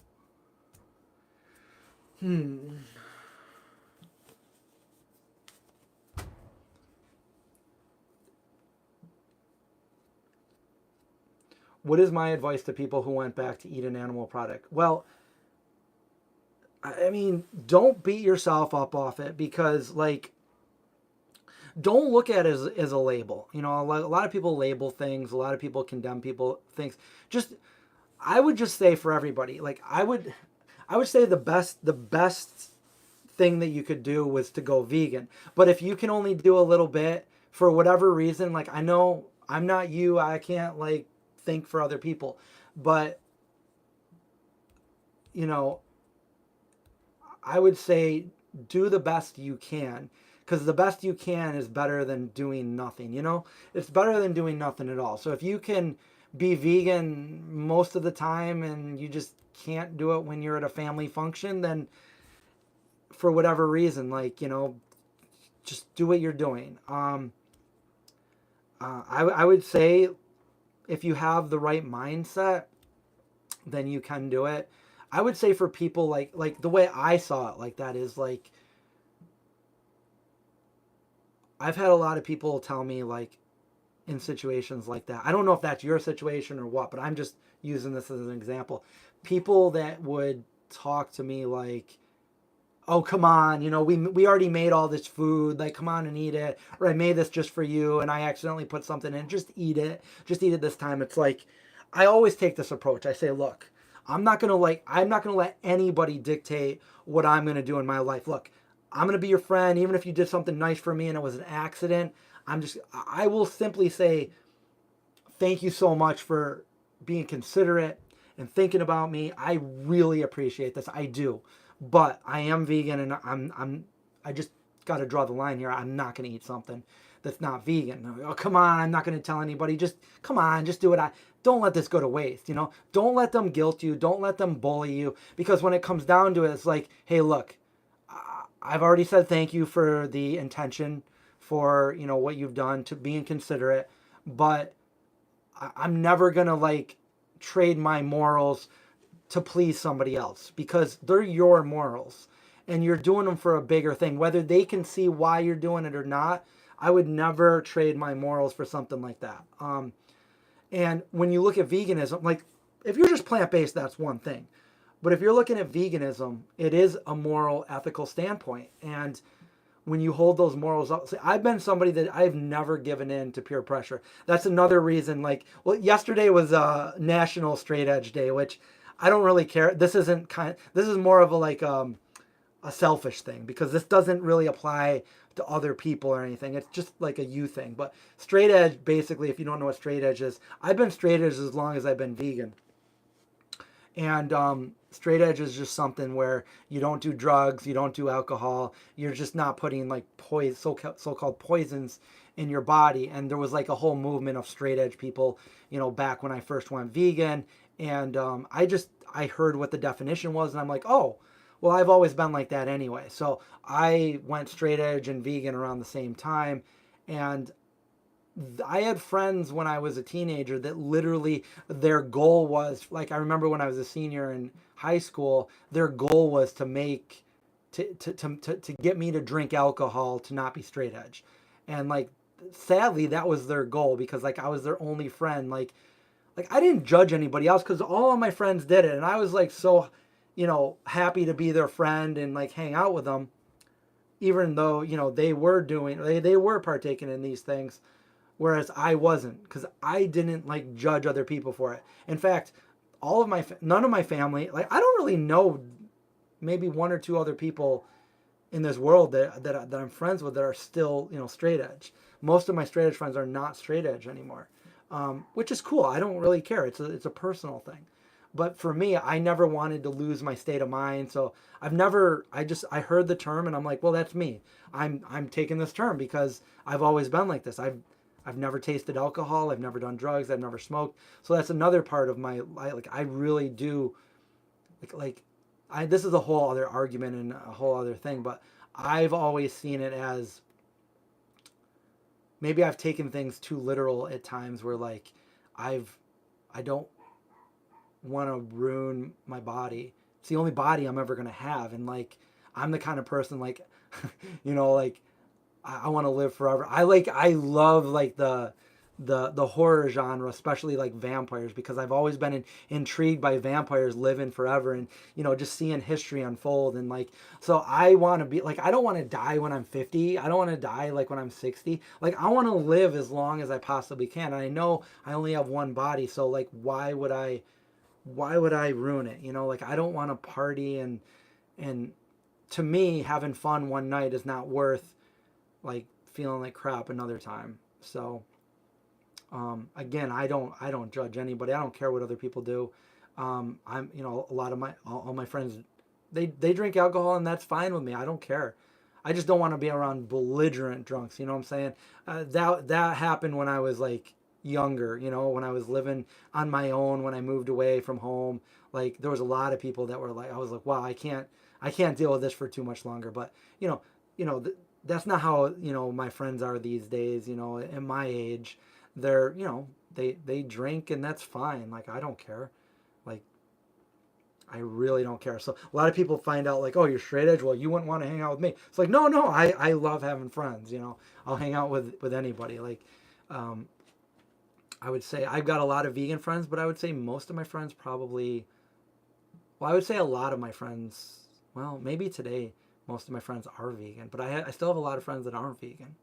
And that's fine with me. I've got some of my best friends are not vegan. Some of them are vegetarian. So I always try, to like, hey, try this out or try that out. But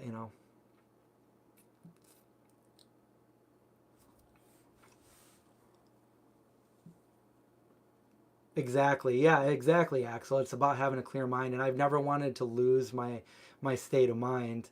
I've got so many stories about that back in the day. Like I was the person that was making sure that none of my friends, that nothing bad happened to any of my friends when they were all drunk, and I'm like, oh God, what am I going to do? No, no, come back over here. No, put your shoes back on. No, don't throw that in the fire. You need that. Put your shoes back on. Like, that's true story right there. I think that was the first time I was around all my friends being drunk. And I was the only one not drunk. And they all came to me like, hey, what's going on? I'm like, dude, just chill out. We're all good. Just, you know. But I couldn't do that all the time. Too much pressure. Did anyone stop being friends with me because of my lifestyle choices? Um, well, sadly, I don't think that they stopped becoming friends with me, but I did notice that some of the people that were into that kind of lifestyle, um, they didn't necessarily not be my friend anymore, but I stopped getting invited. They weren't inviting me over to do, like when they would hang out and do stuff. I wasn't invited anymore. And I remember they would like, when I was over there, they'd all like certain times, like they'd all like secretly talk to each other and then they'd disappear to the basement without telling me. And I'd be like, oh, what's going on? Where'd everybody go? And they went down there like to smoke and stuff like that. Um, and yeah, there's times that like I feel like people didn't invite me to do things because I didn't do it, which I never complained about anything. Um, I never belittled anybody for not being like me. In fact, quite the opposite, really. You know, like, oh, come on, you should do this. No, I'm not gonna. But when they knew that I was, you know, I finally got to a point where they knew when they talked about Chris, they knew Chris was, you know, strict, straight edge vegan. You know, and yeah, yeah, definitely people. I mean, a lot of people I'm still friends with, but it's like these are friends that I haven't seen or really talked to in many, many years. But we're still, you know, we're still friends. Like, happy birthday, you know, that kind of thing on Facebook.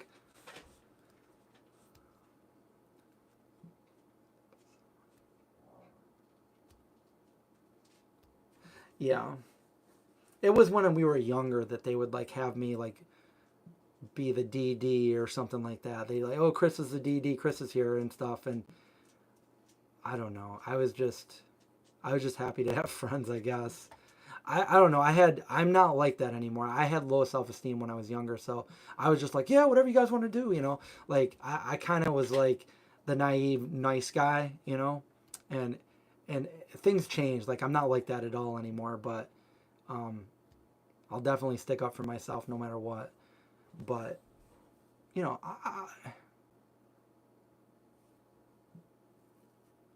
I'm not trying to say I'm a dick or anything, but like I know where the boundaries are. Do I have any idea what people say when they're a strict vegetarian?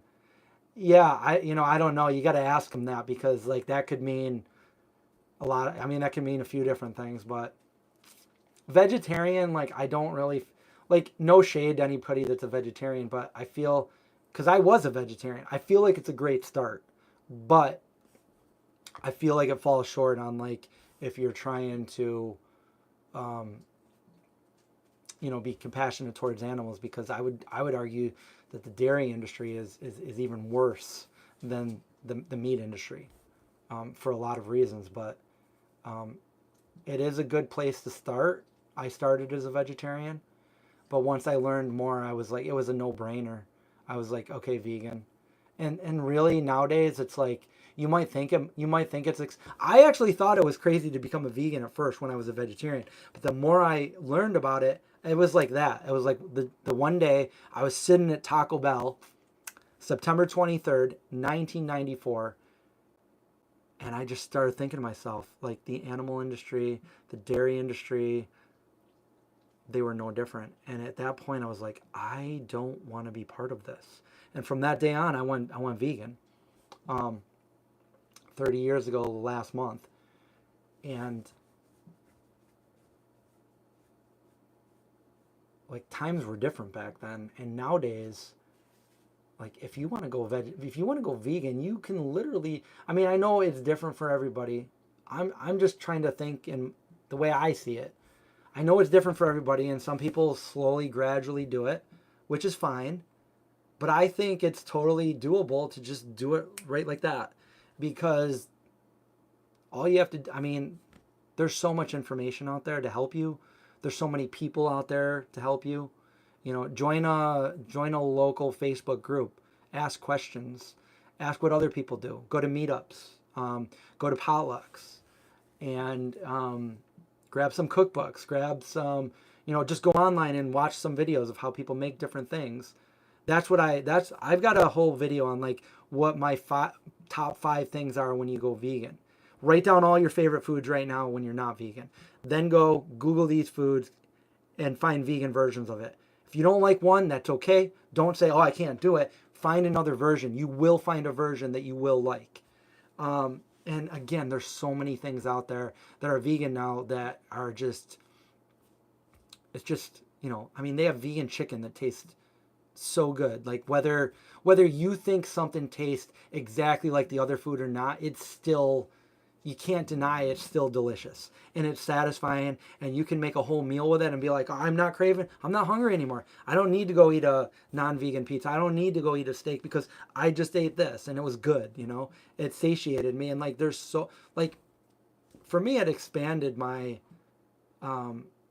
you know, the possibilities of food for me.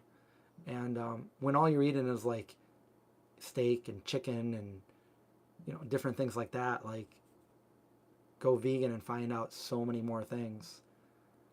You can literally make anything you can have, they've literally made a vegan. I mean, they've got eggs that look like real eggs, like that you can like cut into and watch the yolk like run down. To me, that's gross, but they have vegan versions of that. They have like vegan seafood. They've got vegan steaks, like those meaty steaks, and the what was the other one? The ruby one? Marbles. There's Craig. No Egg Craig is in. No Egg Craig. No Egg Craig's got a great story, by the way. I don't know if anybody knows this, but Craig was in a wheelchair. He was unable to walk, okay, before he was vegan. He went vegan and it cured him. He works out every day. I mean, he runs, he does all this stuff. You know, he has a whole story on that we talked about. But he says I look at least 35. I don't think this whole vegan thing is working out for you. Yeah. So No Egg Craig in the stream. So tell me veganism isn't like a true thing when somebody goes from being in a wheelchair to getting out of it. Like he was taking like really bad, like they had to like give him really expensive medicine, like I don't know, once a week or once every month or whatever, that they'd have to inject into him and stuff. And he self-diagnosed himself too, because the doctor had the wrong diagnosis, and then they looked at him, oh, actually you're right. And then they realized that like he started eating vegan and it cured him. So there you go. Maybe if you have an autoimmune disease or you have some problems, maybe it's not going to do anything. Don't get me wrong here, but maybe if you tried going vegan and started eating healthier and taking some of the other things out of your system, maybe possibly you'll feel better, or it could get rid of some of the things that you've. It really is all about what you eat, what you're putting into your body. I have not seen the Good Catch tuna lately. I could text Chad or Derek and find out if they got rid of it. In fact, maybe I'll do that. But not right now because we are on my phone watching this.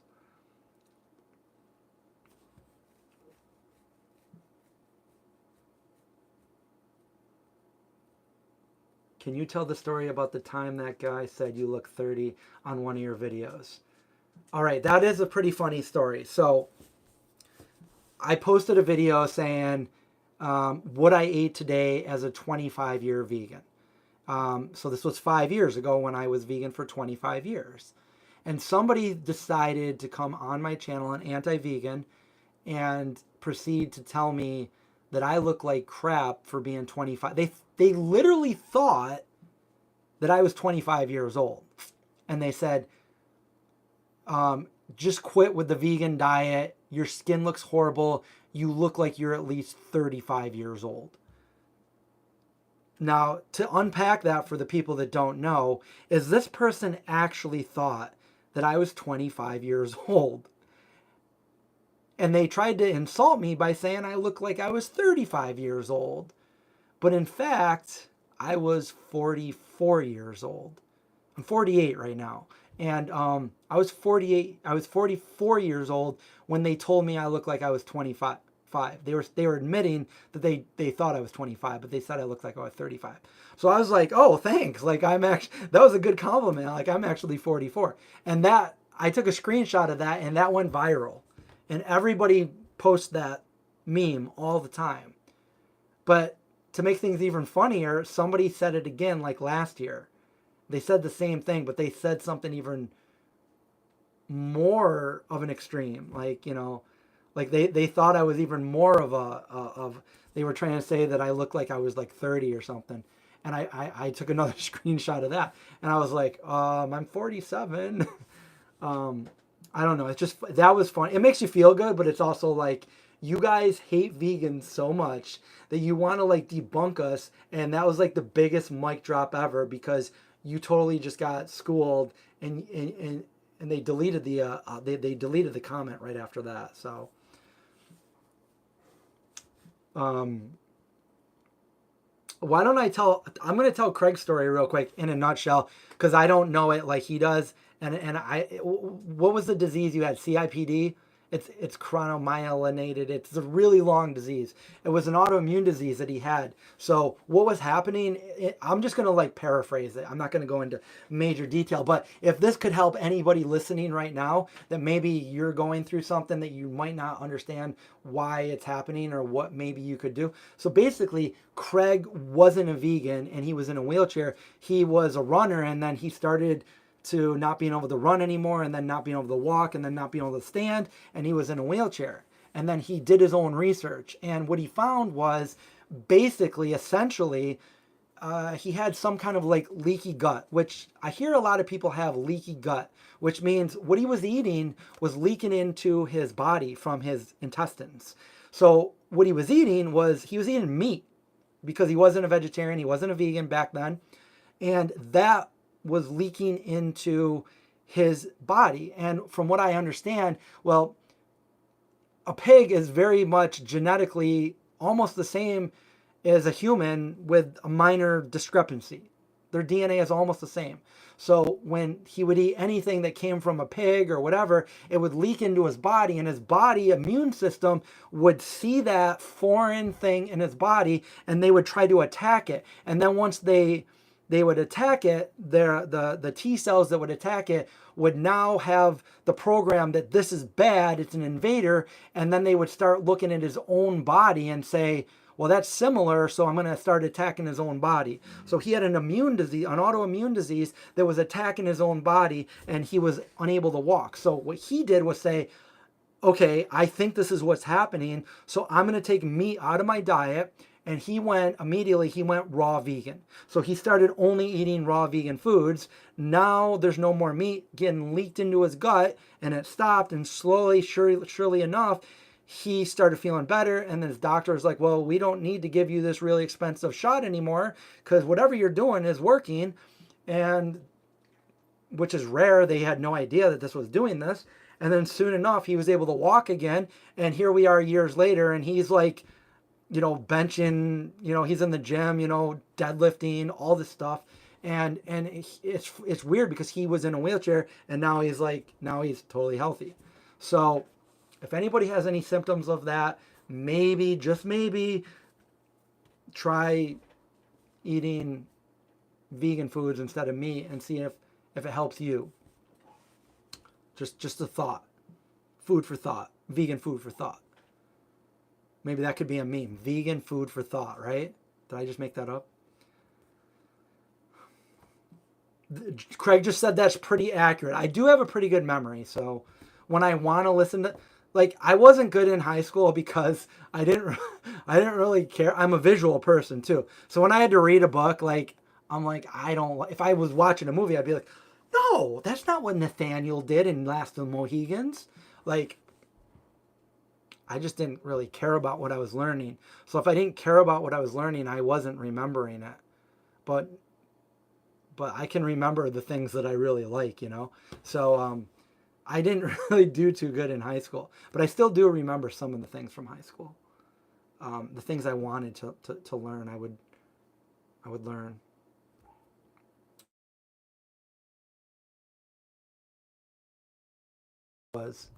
Did I just ruin that? I don't know who's calling me right now, but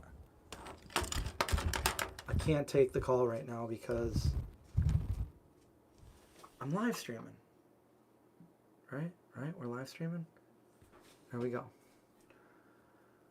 Craig is a living testimony to the. I don't know if I am or not. I think I am, because again, I was born with a heart condition, pulmonary stenosis, for those of you that are wondering.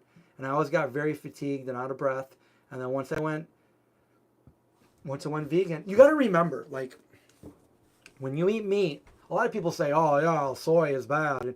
But when you're eating meat and dairy, you're actually getting hormones from that meat. You're getting estrogen, you're getting the hormones from that animal, plus you're getting the stuff that's injected into the animals and the antibiotics that are injected in the animals. You're taking everything that's injected in that animal plus the animal's own hormones, and you're eating that, and it's going into your body, and that can't be good.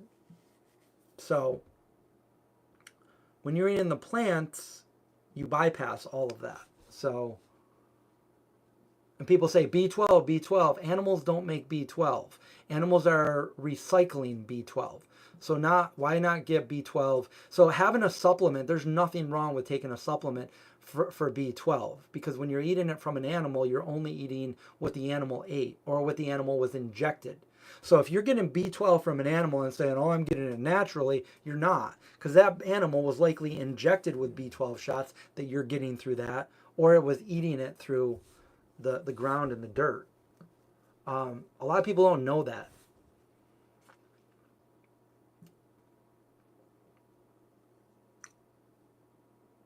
Exactly. The animals do have estrogen in their body, mammalian estrogen. And phytoestrogen, this is a good point. Phytoestrogen, which is in soy, is not estrogen. In fact, it does the opposite. And it actually, Dr. Greger breaks this down. So don't take it from me, take it from him. Soy is really, really good for you and actually does a lot to help prevent like breast cancers and stuff like that. So it's out of the plant milks, he found that soy milk was one of the best for you, despite the bad name it's got. Now, they say it's bad for you and everything. I've been drinking and eating soy for 35 years now. Because I first started drinking soy and eating soy. Tofu is the first thing I had when I was introduced to vegetarianism. And from there on in, I had a lot of soy on like a daily basis. So for 35 years, you can say soy. And that's why I hate it when people say soy boy in a negative way, because like soy is not bad for you. I mean, when you're, and most of the soy that we consume is organic. And a lot of the other soy goes straight to animal feed. Most of the soy goes to animal feed. So the people that try to like make those arguments, they're literally eating meat that ate all the soy. It doesn't make any sense. I haven't seen Terrifier 3 or The Substance. I do want to see both of those.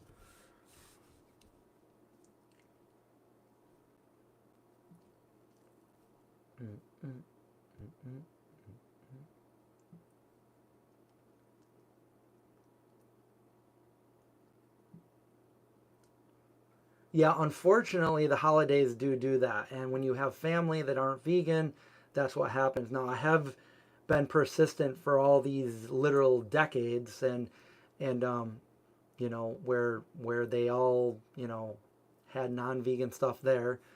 And not only that, but I don't know if you guys noticed this, but like I never really noticed it when I was not a vegan. But now that I am a vegan, I can notice how horrible um, it smells when they cook a turkey. It's disgusting. It smells so bad.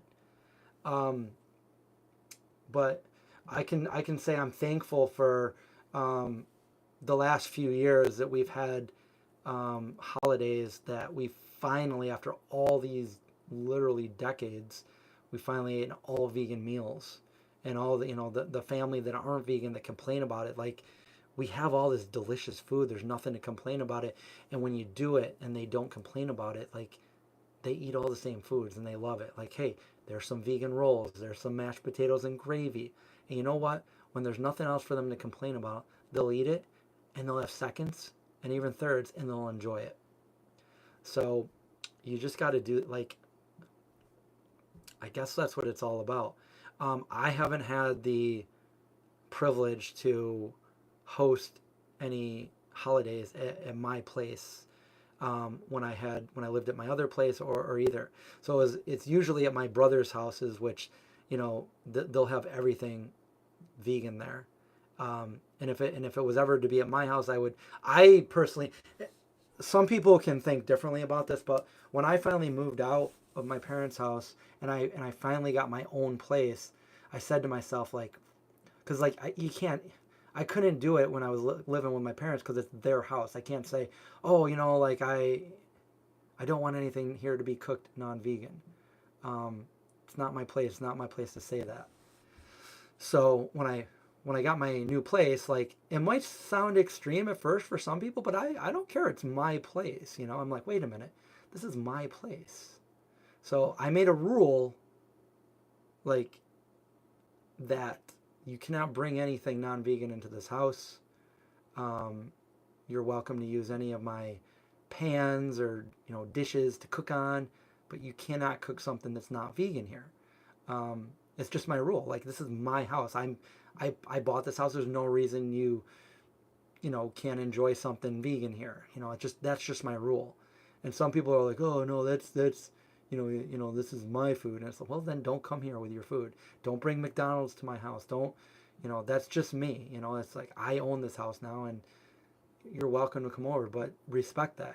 So it's not because I feel like I'm better than anybody. It's just my respect and morals and ethical stance for what I care about animals. Like, I couldn't do that.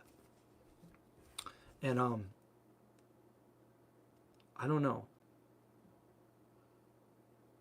I'm willing to make a situation awkward to stick up for my morals, I guess.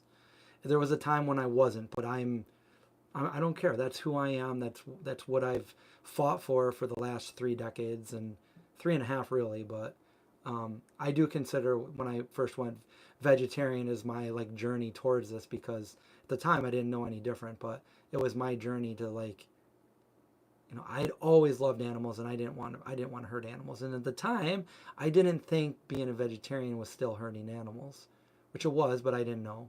So once I knew, I corrected my way of life.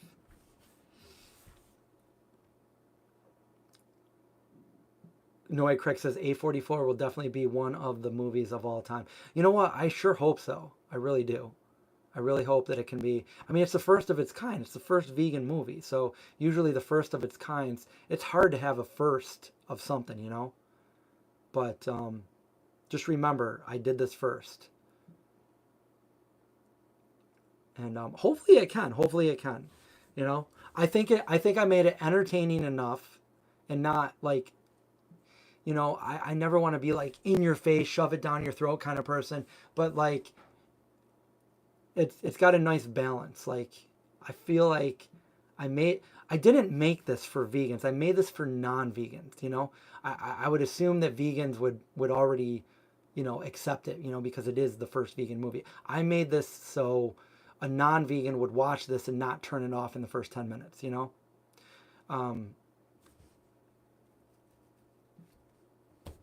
We'll see.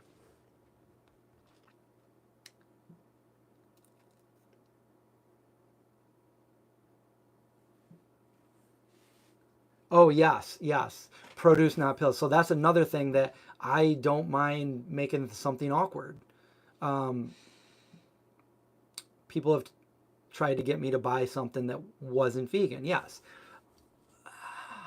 I know it's not as bad, but people have also tried to get me to buy alcohol, which I don't do. And I'm not talking about people that were underage. I'm talking about like, hey, can you pick me up some beer or something? Like, no, that's against my, that's just how I am. I'm very in my ethics and morals. I won't do that.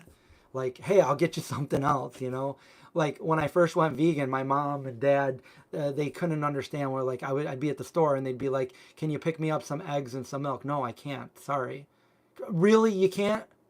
Really, Mom, I can't. I'm sorry, I can't. I mean, they would never ask me that now. But yes, I will not do that. Like, I'm the person that, like, get mad at me all you want. I'm sorry.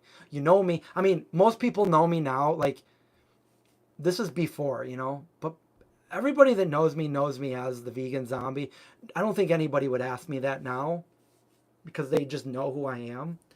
But yeah, before that, yeah, I've had people ask me to buy them something that's not vegan. I'm like, no, I can't do that. I'm not doing that.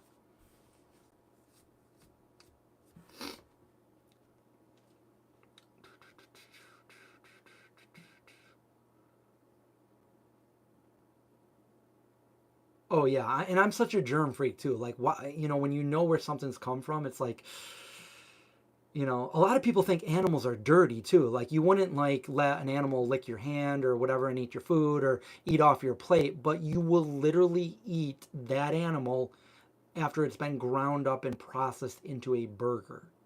That's what doesn't make any sense to me. Like, I literally have, I don't know. I don't know. I can't understand that.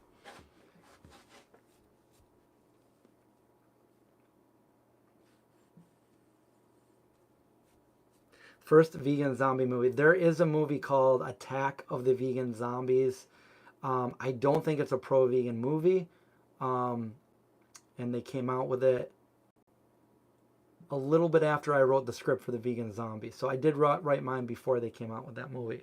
But it's a while ago. Um,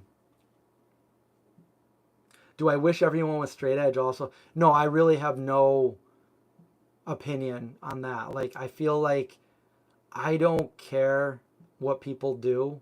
I really don't care what people do in their life at all. Like, I don't care what they eat as long as it's not hurting or infringing on somebody else. So when it comes to veganism, like I don't care what you eat, but when you're like hurting other animals, like that's where I do care. That's why I do wish everybody was vegan. But like as far as like straight edge and stuff goes, I don't care. I don't really care about that. I don't care what people do. I don't care if people are eating themselves to death. I'm in favor of you doing whatever you want to do with your life, whatever, as long as it's not hurting, you know, someone else. Like as long as you're not hurting me or another person or an animal, then I'm cool with it. I'm cool with it.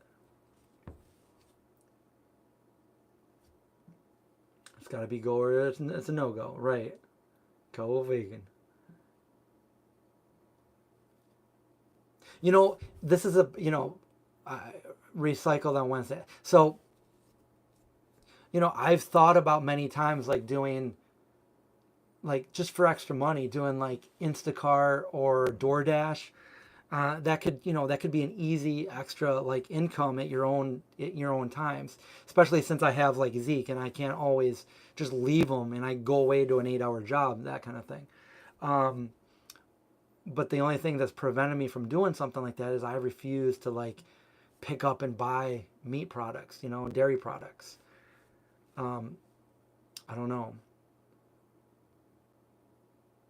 I wish there was a vegan Instacart. I would do that in a second, but I don't think there's enough demand for that.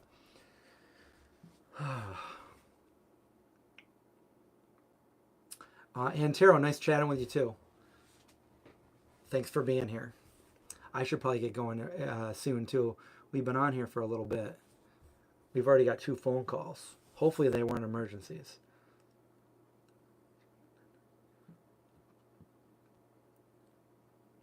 I do have Amazon near me. Actually, there was a one was built right by my other house, like a big facility. But there's 2 of them near me now. And I heard about Amazon Flex. That sounds like something that I could do. Stacy says that's why dating a non-vegan would be weird. Separate checks, please. Not pay. Exactly. You know what? When I um, probably well, how long ago was it? It was back in the early 2000s. I had a girlfriend. I think this is right before I started dating her, and we went out to dinner, and she knew I was vegan, and I was going to be a nice gentleman and buy her dinner. We went to, we went to the Olive Garden, and she just straight up bought like meat dish, and I was like, I'm not going to buy that. Like I'm not going to buy that. Um, and I told her why I didn't buy it, and she was like, oh cool, okay. And she wasn't vegan, but she always ate vegan around me, and the only time she didn't was at like Christmas or something with her parents. Um, so she wasn't vegan, but from then on in, like we lived together and stuff for a while, and everything that we always bought was always vegan. So she was cool with it, but she just never had like the drive to do it, or there was no ethics there or anything like that. So, um, I remember one time I went out on like I met up with somebody, and this is probably another, I don't even know, 11, 12 years. I met up with somebody and we ended up going to like a bowling alley or something, just to chill and talk. And she went right to the bar, and she ordered like a White Russian. And I didn't know what a White Russian is, but you know I don't support alcohol, and I'm vegan, and I saw them pour milk in it, and she got it, and she just kind of like waited for me to pay for it, and I didn't pay for it. And then later on, I let her know that I'm vegan and I was straight edge, and like I'm my ethics. I would never purchase alcohol or you know, more so any animal products. And she admitted to me, she goes, oh, like, okay, yeah, like she respected that, but she said, she goes, I was totally like ready to wrap this date up or whatever, and never talk to you again because you know, you refused to buy that. But since you explained that to me, like, that makes sense and everything. And I was like, you know, like, I'm sorry, but like, you know, there I am being awkward, but like, I won't compromise. I will never compromise. I won't buy anything that, if it's not vegan, I won't buy. I'm sorry, I won't buy it. I won't pay my money for animal cruelty. I just won't do it. Especially with like food or something like that. Amazon Flex. Yeah, I heard about this. Somebody told me about that. I might. Do they reimburse for gas? That's the big thing that I want to know. Because that sounds like it could be a decent kind of like thing. I couldn't date somebody who isn't sober either. So I don't know. That's a whole different story for me because like this is like a while ago. Like I'm just calling it like I don't. What is a date? Like I don't know. I don't date. I don't. I mean, if it's just like meeting up and hanging out, like yeah, but like, um, yeah.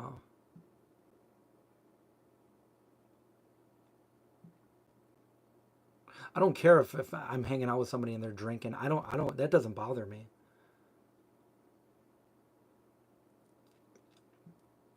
I think it's more of like I see, I don't know, maybe that's not what dating is. I see dates as like what I thought they were when I was in high school. Like if you're dating somebody, you're like you're dating them like your boyfriend girlfriend, and like maybe that's not what it is these days. But like I just I won't, like I don't do that. Like I just do my own thing, you know.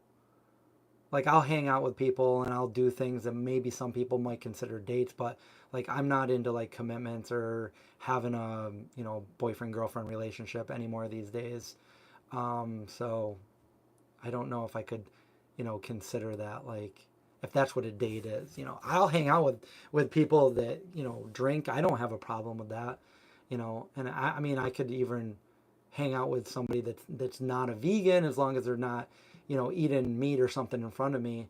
But I would never, if I was gonna date, I would not date. You're right. If I was gonna date somebody, I would not date somebody that's not a vegan. It wouldn't work for me.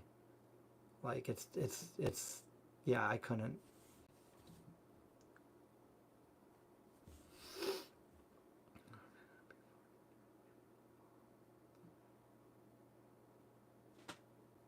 Um, if I was gonna go on a date, I don't know.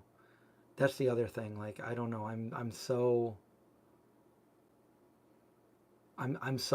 private that if I do meet somebody, I don't like to say. I don't. I you know I like. It depends of how if I like meet somebody and like we get along or whatever. Like whether I'm gonna, like, it's weird to me when somebody, like, I meet somebody and they know who I am. They're like, oh, vegan zombie. Like, I don't like that. Because, like, then they know everything about me and I don't even know who this person is, really. So I don't really get to meet somebody. Like, they already know who I am. I don't like that. Um, so normally I don't tell people I'm vegan until it comes up.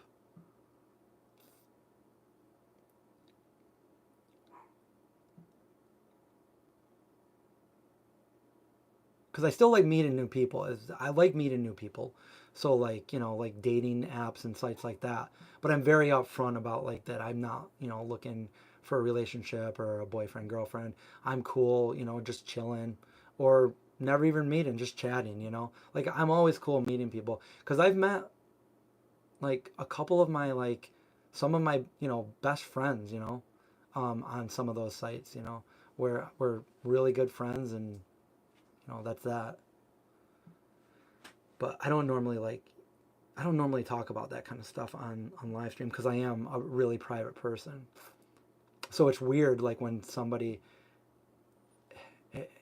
when somebody like recognizes me in public, it's kind of weird, It's like I don't expect it because it hasn't happened. It didn't happen for a long time, and then somebody recognized me like a month ago. I was in Walmart. I was just like, I just had a hoodie on and like, I just put a hat on real quick and I went there to get some like totes so I could move. And like the whole family came up to me and they're like, oh, hey. And I'm like, what's up?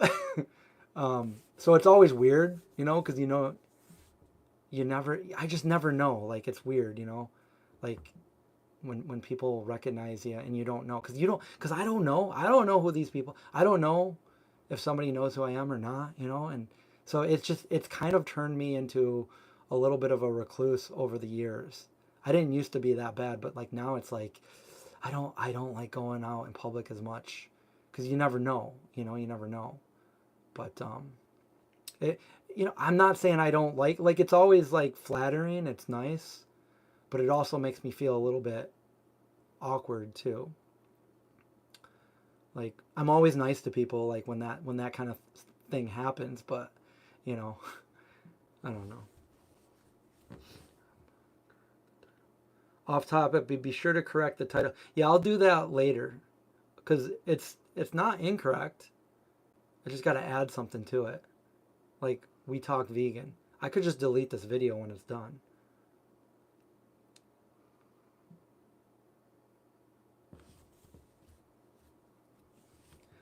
Odd true, you're too famous. I'm not at all, and it doesn't happen that much anymore. So like I was like, okay, cool. Like I'm like, okay, it used to happen like back 2016, 17, 18, 19. Yeah, it did happen more often. But then it stopped happening and I was like, okay, cool, I can go back out now. And then my guard was down and then all of a sudden, boom, I'm like, oh. And then it happened like twice in like a month and I was like, oh, and it just made me feel like really private. Trini says that's why I'm private. Yeah, but Trini, you don't have a single picture of you on there. I wouldn't know what you look like except for I met you in person and you're in one of my videos. Trini's in one of my videos. Do I still get recognized? I got recognized about a month ago. That was about it. Again, it's flattering, but it's like I'll give you an example of like how it was awkward. Like I went into the Apple store to get a new phone, or maybe I was getting my phone fixed. I don't remember. So I was getting my phone fixed, and then I'm like, it's at the mall. There's a lot of people in there, and I'm just kind of standing, leaning up to the wall, waiting for my phone to be, for them to call my name, and I'm just on my phone, doing whatever. And then all of a sudden, a girl walks up to me, and she's like, "Oh my God!" Like I knew that was you. Like, and she's like, "Can I get a picture with you?" And I'm like, sure, yeah, sure. So we take a picture together, and she's like, cool, thank you. It was so nice meeting you. And then she leaves, and now I'm looking around, and everybody in the Apple store, they're all looking at me like, who is this guy? Who is this guy? And I'm like, uh-oh. And I just looked down at my phone, and I'm like, and I just walked out. I just left because I was like, this is awkward. Everybody's looking at me now.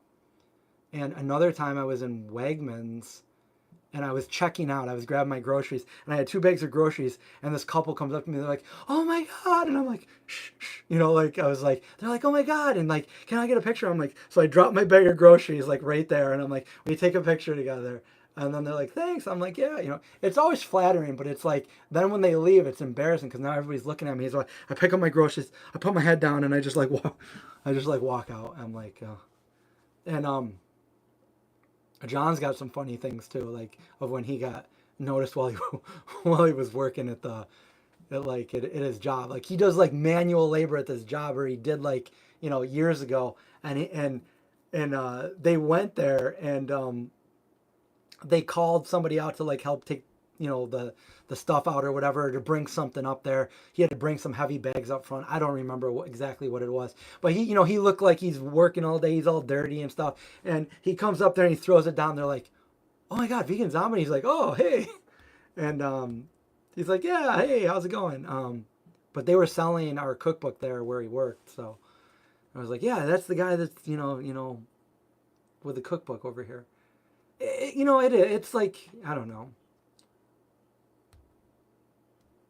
They're like, that's Jared Leto. You know, that happening. I have a video on this. When I was in California, I was at the LA market with my friend Cesar, and we were eating at Ramen Hood, which is an all vegan ramen. I could go for a bowl of that right now. That'd be good. We're eating Ramen Hood, and paparazzi, like straight up you can watch the video. Like this paparazzi, all of a sudden he walks by us, which you can see in my video because I'm recording me and Cesar eating, you know, our vegan food. And then he looks at me and he I don't know who he thought I was. He might have thought it, because back then people were saying I look like Jared Leto.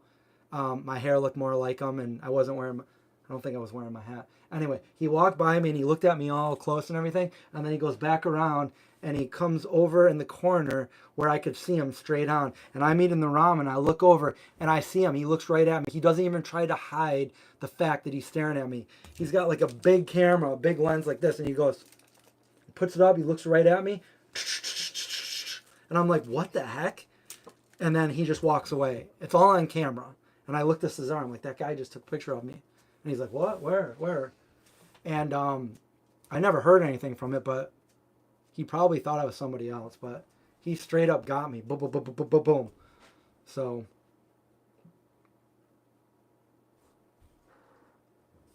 I think the most awkward place I went to I don't like doing this, but I was with my buddy, and he wanted to go to this dive bar in Syracuse. And I'm like, oh, I hate bars, you know. But he wanted to go there because he wanted to see somebody that was there. And they were doing karaoke and stuff.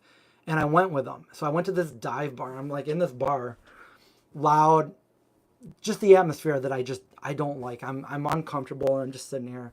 And this girl comes up to me. She's like, she yells in my ear. She's like, I know you from somewhere. And I'm like, I don't think so. I never come here. And she's like, no, I think I know you from somewhere. I'm like, I doubt it. You don't look familiar. And I've got a very good memory. So I'm like, you don't look familiar to me. And she's like, vegan zombie. And I'm like, and then she just walks away. And I'm like, what the heck? You know, like that kind of thing. It's like, how did you, like, I don't know. So, yes, I feel like I can't commit to things because I don't know if I can actually like, you know, go through with it. That's why I hate making plans and committing to things. But I do want to make some Halloween videos this month. You know, this is like the month, but it's like we're already on, what's today, the 18th? Like, it's like I'm working on this trailer. I mean, I got to probably put the trailer on hold for this month to do some of these videos. But I do want to do some stuff. And the only thing I've been giving you guys is these live streams. So I hope that I hope you guys like these live streams. We're supposed to do something with Craig and John on Monday. So hopefully we can come through on that and do something Halloween-y. But yeah, I do want to do some more. Hopefully next year I'll be actually able to like set time aside to do these. But And by the way, I just want to make sure like I'm not when I'm telling you these stories, like they're fun stories to tell. I am in no way, shape or form bragging about it at all. Like I'm not doing that. I'm just being honest with you and telling you some of the things I've experienced through, you know, having this channel, you know, blow up back in the day. So, special pumpkin everything. Yeah, we want to do pumpkin carving at least. Pumpkin pie, actually anything pumpkin sounds good right now. I'm kind of hungry. I don't think I've eaten today. What time is it? 6? It's probably almost dark out. I didn't even realize what time it is. How long have we been live? See, when you get me talking, I could go forever. I could do a 24-hour live stream. Just give me some snack. I got a couple snack boxes down here. But am I dressing up? I'm usually my true self. I'm a vampire, pretending to be human, pretending to be a zombie. I don't, you know, I'm moving right now, so I'm in between. All my stuff is packed up in a storage unit. So I don't know. Oh wait, I think I do know where they are. Maybe I can get them. Halloween live stream. That would be fun. You know what I usually do on Halloween though is I usually go have fun with I go to my brother's house and I celebrate it with his daughters. And we usually go trick or treating. I go with them trick or treating. And you know who lives in the same neighborhood is Craig's parents. So we went trick or treating at Craig's parents last year. No, maybe that was the year before. Maybe we didn't make it out that far. Because it depends. Like one of the, I think it was last year or the year before, it was pouring rain. It was freezing.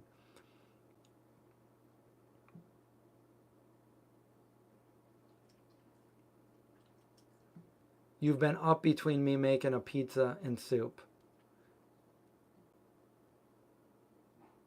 You know, I don't know. Both of those sound really good.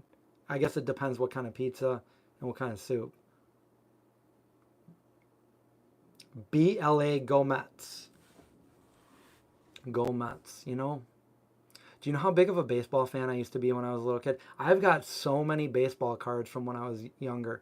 They're probably I probably got some that are worth something. But I don't know how old I was, and I just automatically just got right back out of it.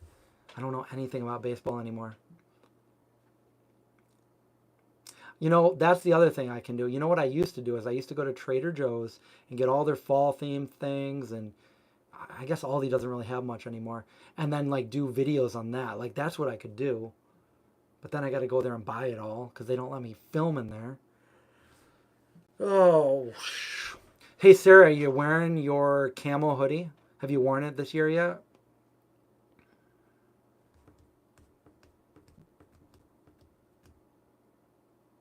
You're having cereal for dinner? I had cereal for dinner last night. Some Target peanut butter cereal.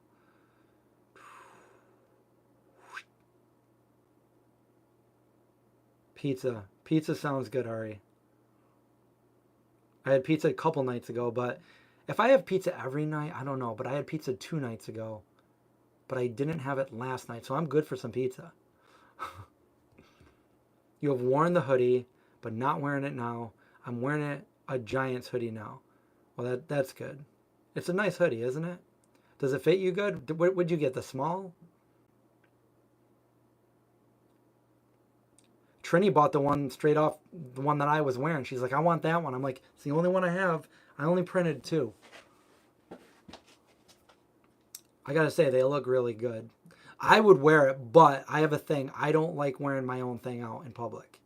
I'll wear it on the live stream all the time so I can promote it to you guys if anybody wants one. But I feel like I'm the vegan zombie. I don't like to go out in public and wear it. So like I make sure I will wear the zombie crew and I'll wear like the Ouija one, but I don't like to wear the one that says vegan zombie. You know? I used to back in the day before anybody knew what it was. Because I had my own screen printer, so I was like, I'm never going to wear any other shirt except for the ones I print. And I started just printing like tons of shirts. And that was back in the day before anybody knew what it was. And back then I would just give them away. Like all my friends and family, like, here's a shirt, here's a shirt, here's a shirt. And now I'm like, I need to sell them because I need to make money or else.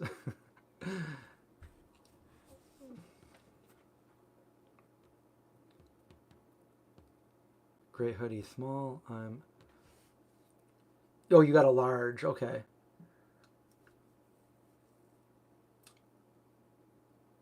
I think we're the same height, aren't we? I think maybe I'm an inch taller. I think the one Trini bought was a medium. I only printed a large and a medium. 5th grade. You wore your vegan zombie t-shirt the other day.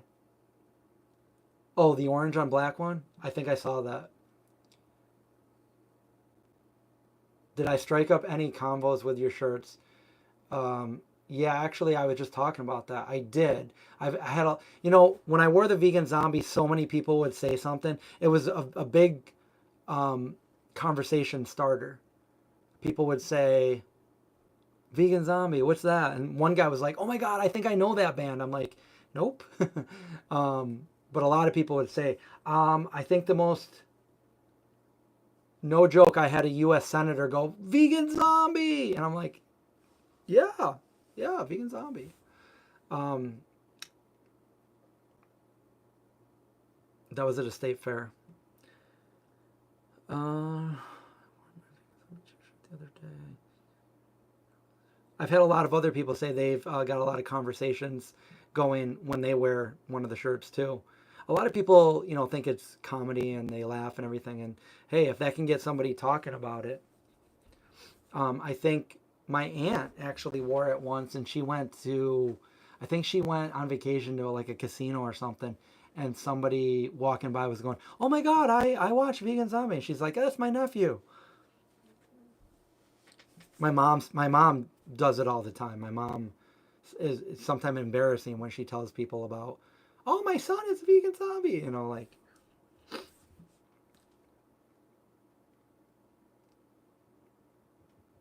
Talk to you later, Ari. Have fun. Have as much fun as you can at work.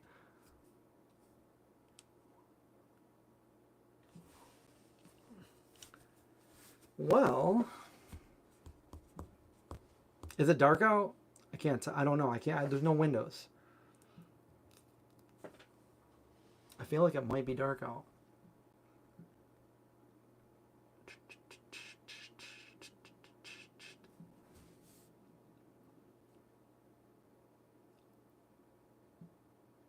Oh, nice. Sarah heard a woman at her gym make snide comment about vegans. So the next day you wore your vegan zombie hoodie. Nice. Pumpkin spice smoothie. That might be easy.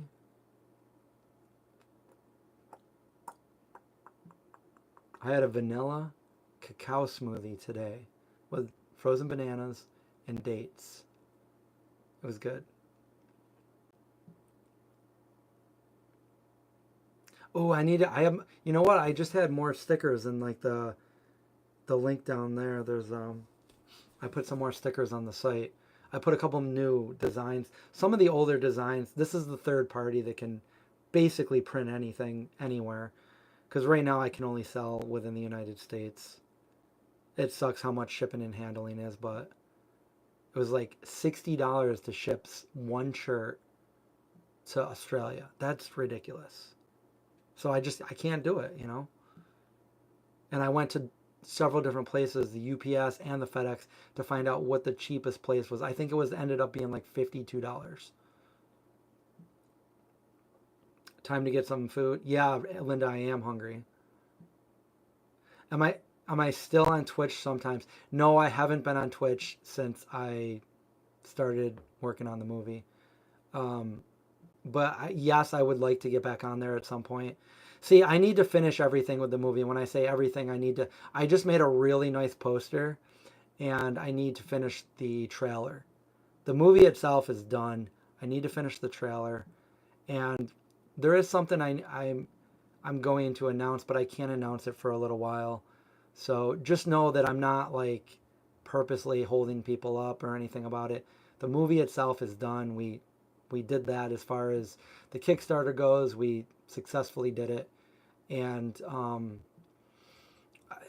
I just I can't really say too much, but I'll have something to announce in a couple months. I'm sorry that it's still going to take a little bit of time, but the movie's not, at this point, the movie's not going to be seen until, unfortunately, 2025. But it, I'll tell you why and everything eventually. It's the best. It's the best thing for it, and I'm trying to do the best thing possible for this movie. So, like, of course, I wish we could all just watch it right now, but to do the best thing for the movie and for the vegan message and for everything going in with it, I have to wait a little bit longer.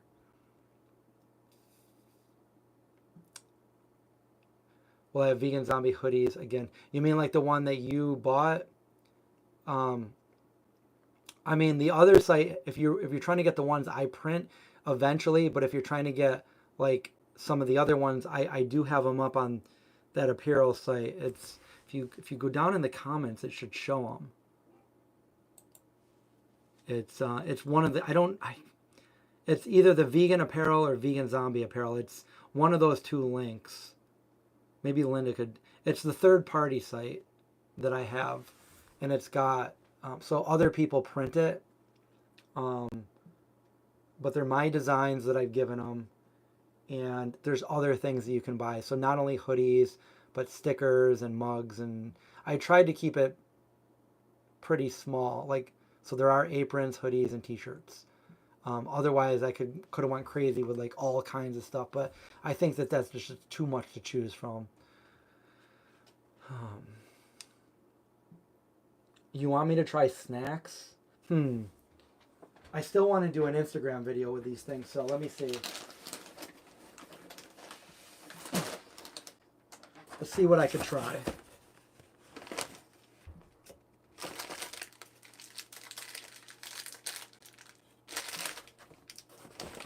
I'll have you choose what I'm going to try. I will try something. I think this looks too good for a video. Okay, so I'll either try the penne. I'm kidding.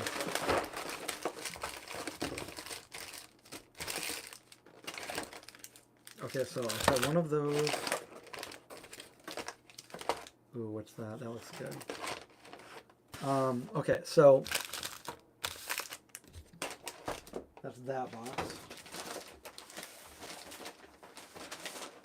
If you guys just joined us within the last hour or so, the very beginning of the video, I opened up these vegan cuts box. So I'm gonna have you guys figure out what we're gonna eat, what I'm gonna eat.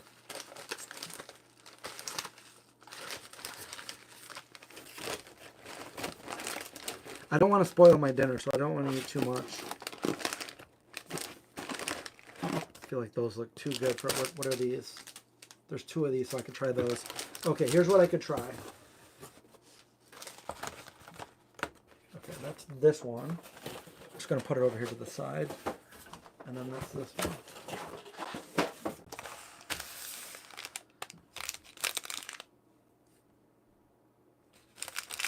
Okay, you guys choose. How are we going to do this choose thing? You meant to say beanies. Well, I have beanies for sale again. Thank you for that super chat. On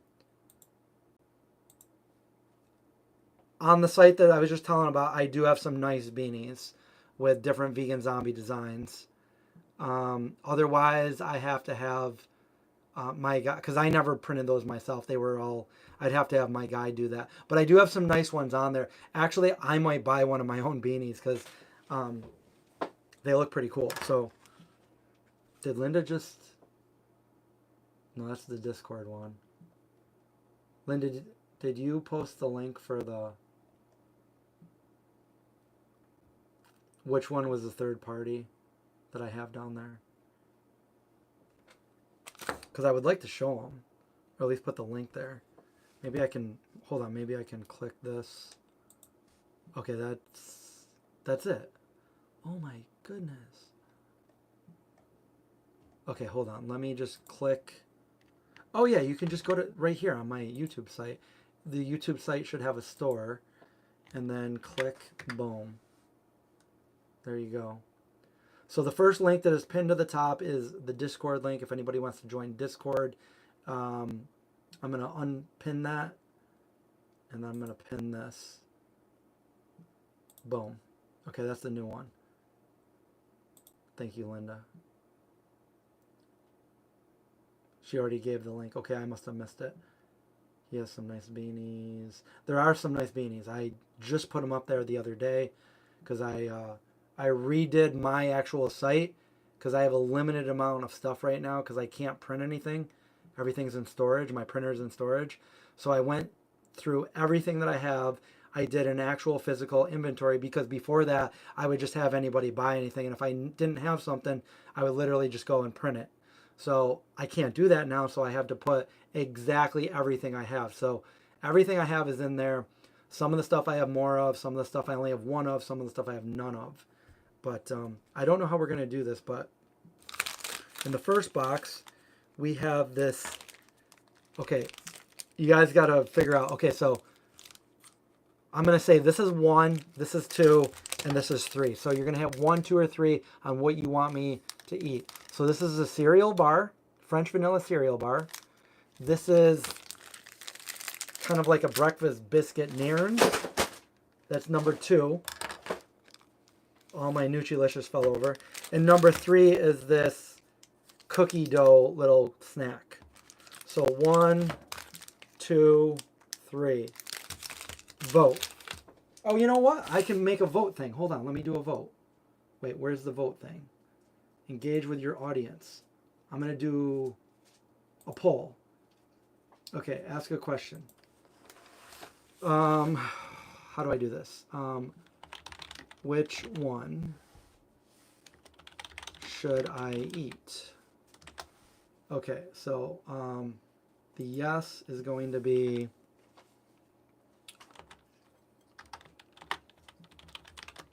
cereal bar. Number 2 is, I think that's breakfast biscuit. And then we're going to do number 3, and that's going to be cookie dough snack. I don't know what it is. Cookie dough. Okay, so here we go. Boom. Yeah, this is fun. We got a little poll going on. Everybody go and vote, and I will eat whatever one you guys chose. Da-na-na-na. Da-na. I'll give you a couple minutes.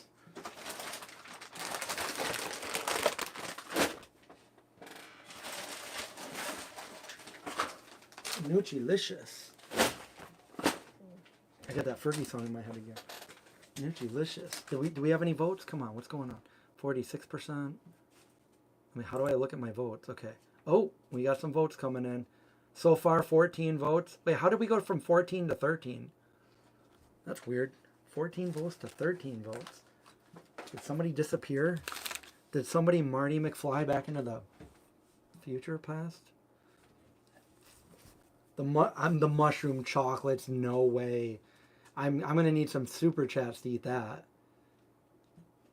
Ugh. Biscuit. Look at this. We got 20 votes coming in. Come on, we need some more votes. So far, it looks like the cereal bar, the biggest one. You guys want me to be full. Cookie dough snack or breakfast biscuit. So again, here's what they look like. This is the cereal bar.